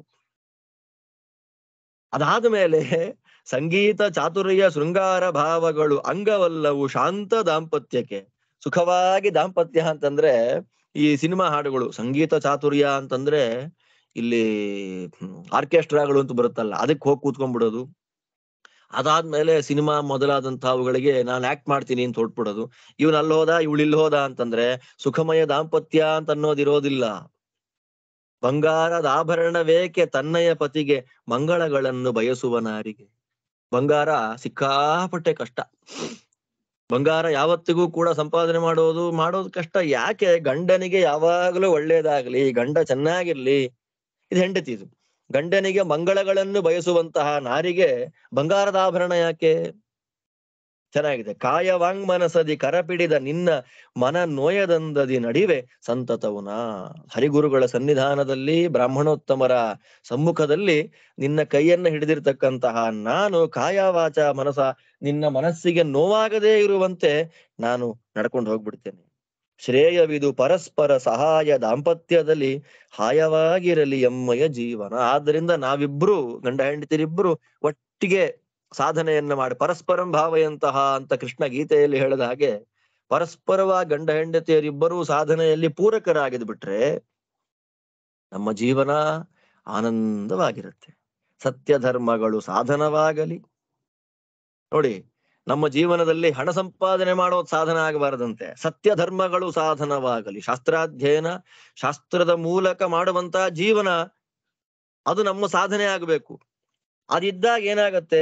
ನಿತ್ಯ ಸುಖ ಸಂತೋಷ ಫಲವಾಗಲಿ. ನಾವು ಶಾಸ್ತ್ರೀಯವಾಗಿ ಜೀವನವನ್ನ ಮಾಡ್ತಾ ಇದ್ರೆ ದುಡ್ಡು 1 ಕೋಟಿ ಬಂದ್ರು ಅಷ್ಟೇ, 10 ರೂಪಾಯಿ ಬಂದ್ರು ಅಷ್ಟೇ. ಸತ್ಯ ಧರ್ಮದಲ್ಲಿ ನಾವು ಜೀವನ ಮಾಡ್ತಾ ಇರ್ತೇವೆ, ದುಡ್ಡಿನ ಮೇಲೆ ಲೆಕ್ಕನೇ ಇಲ್ಲ. ಸತ್ಯ ಧರ್ಮದಲ್ಲಿದ್ದಾಗ ಪ್ರತಿನಿತ್ಯ ಸುಖ ಸಂತೋಷ ಇರುತ್ತೆ. ಹೀಗೆಲ್ಲ ಜೀವನ ಮಾಡಿಬಿಟ್ರೆ, ದಾಂಪತಿಗಳು ಚೆನ್ನಾಗಿದ್ರೆ ತೃಪ್ತಿಯಾಗಲಿ ನಮ್ಮ ಭಕ್ತ ಪ್ರಸನ್ನ. ಭಕ್ತರಿಗೆ ವಿಶೇಷವಾಗಿ ಪ್ರಸನ್ನನಾಗತಕ್ಕಂತಹ ಉಪಾಸ್ಯ ಮೂರ್ತಿ ಗೋಪಾಲಕೃಷ್ಣ ತೃಪ್ತನಾಗ್ತಾನೆ. ನಾವು ಹೀಗೆ ಸಾಧನೆಯನ್ನು ಮಾಡಿಕೊಂಡ್ರೆ ಅವನು ಪರಮ ತೃಪ್ತನಾಗಿ ಬಿಡ್ತಾನೆ. ಇದು ಹೇಳಿ ಮತ್ತೆ ಮಗಳನ್ನ ಒಪ್ಪಿಸ್ಕೊಡ್ತಾರಲ್ಲ, ಮದುವೆ ಮಾಡಿ ಮಗಳನ್ನ ಒಪ್ಪಿಸ್ಕೊಡ್ತಾರೆ. ಒಪ್ಪಿಸುವೆವು ಮಗಳ ಸಂತೋಷದಿ ತಪ್ಪಿ ನಡೆಯುವುದಿಲ್ಲ ಸ್ವಪ್ನದಲ್ಲೂ ನಿಮ್ಮ ಅಪ್ಪಣೆ ಮೀರಲು ಸುಗುಣಶಾಲಿನಿಯು. ಹರಿಗುರುಗಳ ಸೇವೆಯ ಬಲದಿಂದಲೇ ಅರಗಿಣಿ ಜನಿಸಿದಳು ಉದರದಲ್ಲಿ. ಕರಗತವಾಗಲು ದೊರೆಯಿತು ಭಾಗ್ಯವೆಂದರಿತೆವು ಕ್ಲೇಶವ ಮರೆತೆವು ಸುಲಭದಿ ಅಂದ್ರೆ ಹೆಣ್ಣನ್ನ ಒಪ್ಪಿಸಿಕೊಡ್ತಕ್ಕಂಥ ಕ್ರಮ. ಕೊಟ್ಟ ಹೆಣ್ಣು ಕುಲ ಸೇರಿತು ಎನ್ನುವ ಶಿಷ್ಟ ವಚನಗಳ ಅರಿತಿಹೆವು. ಶ್ರೇಷ್ಠ ಪ್ರಸನ್ನನ ಮೋಹಜಾಲದಿಂದ ಇಷ್ಟು ವಚನಗಳು ಕ್ಷಮಿಸುವುದೆಮ್ಮನು. ಹೆಣ್ಣು ಒಪ್ಪಿಸ್ಕೊಡುವಂಥದ್ದು, ದಂಪತಿಗಳು ಸಾಧನೆಯನ್ನು ಮಾಡ್ಕೊಂಡು ಹೋಗುವಂಥದ್ದು, ಎಲ್ಲ ವಿಷಯಗಳಲ್ಲಿ ಪ್ರಸನ್ನ ತೀರ್ಥರು ಪರಮಾದ್ಭುತವಾಗಿ ಹೇಳ್ತಾರೆ. ಹೆಣ್ಣು ಮಕ್ಕಳಿಗೆ ನೀತಿಯನ್ನು ಹೇಳ್ತಾರೆ. ನಾರಿಯರಲ್ಲಿ ಮಾದರಿ ಎಂದೆನಿಸಿರಮ್ಮ, ಮೂರು ಕುಲಕ್ಕೆ ಕೀರುತಿಯನ್ನು ತನ್ನಿರಮ್ಮ, ಸೇರಿದ ಪತಿ ಮಂದಿರವನ್ನು ಉದ್ಧರಿಸಿರಮ್ಮ, ಬೇರೆ ಜನಕ್ಕೆ ಸೋದರಿ ಎಂದರಿತಿರಮ್ಮ. ಎಷ್ಟು ಚೆನ್ನಾಗಿ ಸುಮಾರು 100 ಭಿನ್ನ ಭಿನ್ನ ದೇಶ ಕಾಲದ ಅನುಭವಗಳಿವು. ನಾನೇನೋ ಹೇಳ್ತೀನಿ ಅಂತ ನೀವು ಅಯ್ಯೋ ಏನೋ ಸನ್ಯಾಸಿ ಹೇಳ್ತಾ ಇದ್ದಾನೆ ಇವನಿಗೇನು ಅಂತ ತಿಳ್ಕೊಳ್ಬೇಡಿ. ಘನ್ನ ಸುಗುಣ ಭರಿತ ಶ್ರೀ ಪ್ರಸನ್ನ ಸಲಹುವ. ಟೆನ್ಷನ್ ಮಾಡ್ಕೊಳ್ಳದೆ ಆರಾಮಾಗಿರ್ರಿ, ನಿಜವಾಗಿ ಜೀವನ ಮಾಡ್ರಿ. ಸುಲಿದ ಬಾಳೆಹಣ್ಣು ಸುಟ್ಟು ತಿನ್ನಬೇಡಿರೋ, ಹಳೆಯ ಜನರ ಅನುಭವಗಳ ಹಳಿಯಬೇಡಿರೋ, ಬಿಳಿಯ ವಸ್ತುವೆಲ್ಲ ಕ್ಷೀರವಲ್ಲ ಕಾಣಿರೋ, ಥಳಥಳಿಸುವುದೆಲ್ಲ ರಜತವಲ್ಲ ಕಾಣಿರೋ. ನೋಡಿ ಎಷ್ಟು ನಮಗೆ ಉಪದೇಶ ಮಾಡುವಂಥದ್ದು. ಇದೆಲ್ಲ ಉಪದೇಶ ಮಾತು. ಪಾಡಿದರೆ ಪ್ರಸನ್ನ ಹರಿಯು ನೀಡುವ ಫಲವ ಅಂತ ಹೇಳಿ ಒಂದೊಂದೇ ಅವರ ಕೃತಿಗಳನ್ನು ನಾನು ಅವಾಗ್ಲೇ ಹೇಳಿದ ಹಾಗೆ ಚಿಂತನೆ ಮಾಡ್ತಾ ಇದ್ರೆ ಯಾವತ್ತಿಗೂ ಕೂಡ ಅದು ಮುಗಿಯೋದಿಲ್ಲ. ಗಂಡ ಹೆಂಡತಿಯರ ದಾಂಪತ್ಯ ಶಾಸ್ತ್ರೀಯವಾಗಿ ಹೇಗಿರ್ಬೇಕು ಅದೆಲ್ಲವನ್ನ ಹೇಳ್ತಾರೆ. ಆದಮೇಲೆ ಜಯವಾಗಲಿ ಜಯವಾಗಲಿ ಸಂತತ ಗೋಬ್ರಾಹ್ಮಣ ತತಿಗೆ, ಗೋಬ್ರಾಹ್ಮಣೇ ಶುಭಮಸ್ತು ನಿತ್ಯಂ ಅಂತ ನಾವ್ ಹೇಳ್ತೀವಲ್ಲ ಅದು. ದಯಮಾಡಿ ಕಲಿಯುಗದಲ್ಲಿ ನಾವು ಹೇಗಿರ್ಬೇಕು, ಈಗ ಲೋಕ ಹೇಗಾಗ್ತಾ ಇದೆ, ನಾವು ಹೇಗಿರ್ಬೇಕು ಅಂತ ಪಾಠ ಮಾಡ್ತಾರೆ. ರಾಜ್ಯ ಕೋಶ ಕೃಷಿ ವಾಣಿಜ್ಯಗಳನ್ನು ತ್ಯಾಜ್ಯವೆಂಬುದರಿತು ಪ್ರಾಚ್ಯಜ್ಞಾನ ಸಾಧನದಿಂದ ಸಂತತವು ಪೂಜ್ಯರಾದವರಿಗೆ. ಎಲ್ಲ ಶಾಸ್ತ್ರಾಧ್ಯಯನ ಮಾಡಿದವರಿಗೆ ಜೀವನವೇ ಇಲ್ಲ, ಲೌಕಿಕ ಓದ್ದವರಿಗೆ ಮಾತ್ರ ಜೀವನ ಅಂತ ಎಷ್ಟು ಶಾಸ್ತ್ರಾಧ್ಯಯನ ಮಾಡಿದವ್ರನ್ನ ಕೀಳಾಗಿ ಕಾಣ್ತಾ ಇರ್ತಾರೆ. ಹಾಗೆಲ್ಲ ಮಾಡಬೇಡಿ. ಶಾಸ್ತ್ರಜ್ಞಾನವನ್ನೇ ಸಂಪತ್ತು ಅಂತ ಇಟ್ಕೊಂಡಂತ ವ್ಯಕ್ತಿಗಳಿಗೆ ಜಯವಾಗಲಿ. ಕಸ ಭುಂಜಿಸಿ ರಸ ಕರೆಯುವ ಮಾತೆಗೆ ಹಸನಾಗಲಿ ಜಗದಿ. ಶಶಿವಂಶಕ್ಕೆ ಶೇಖರ ದೇವನ ನುಡಿ ಹುಸಿಯಾಗದೇ ಇರಲಿ. ಗೋವುಗಳನ್ನು ತಿನ್ನಬೇಡಿ, ಗೋವುಗಳನ್ನ ಕಡಿಬೇಡಿ, ಗೋವಧೆಯನ್ನ ಮಾಡಬೇಡಿ. ತಾನು ಕಸವನ್ನ ತಿನ್ನುತ್ತೆ, ಹಾಲಿನ ರೂಪದಲ್ಲಿ ರಸವನ್ನ ಕೊಡುತ್ತೆ, ಅದಕ್ಕೆ ಚೆನ್ನಾಗಿರ್ಲಿ. ಭಗವಂತ ಹೇಳಿದ ಮಾತು ಸತ್ಯವಾಗ್ಲಿ. ಕಲಿಪೂರುಷ ನಲಿದಾಡುತ್ತಲಿರುವನು ಖಿಲವಾದಳು ಧರಣಿ. ಈ ಸಂದರ್ಭದಲ್ಲಿ ಕಲಿ ಎಲ್ಲ ಕಡೆ ನರ್ತನ ಮಾಡ್ತಾ ಇದ್ದಾನೆ. ಕಲಿಯ ನರ್ತನ ಆಗ್ತಾ ಇದೆ. ಭೂಮಿ ಸಾಧನೆಗೆ ಕಡಿಮೆ ಆಗ್ತಾ ಇದೆ.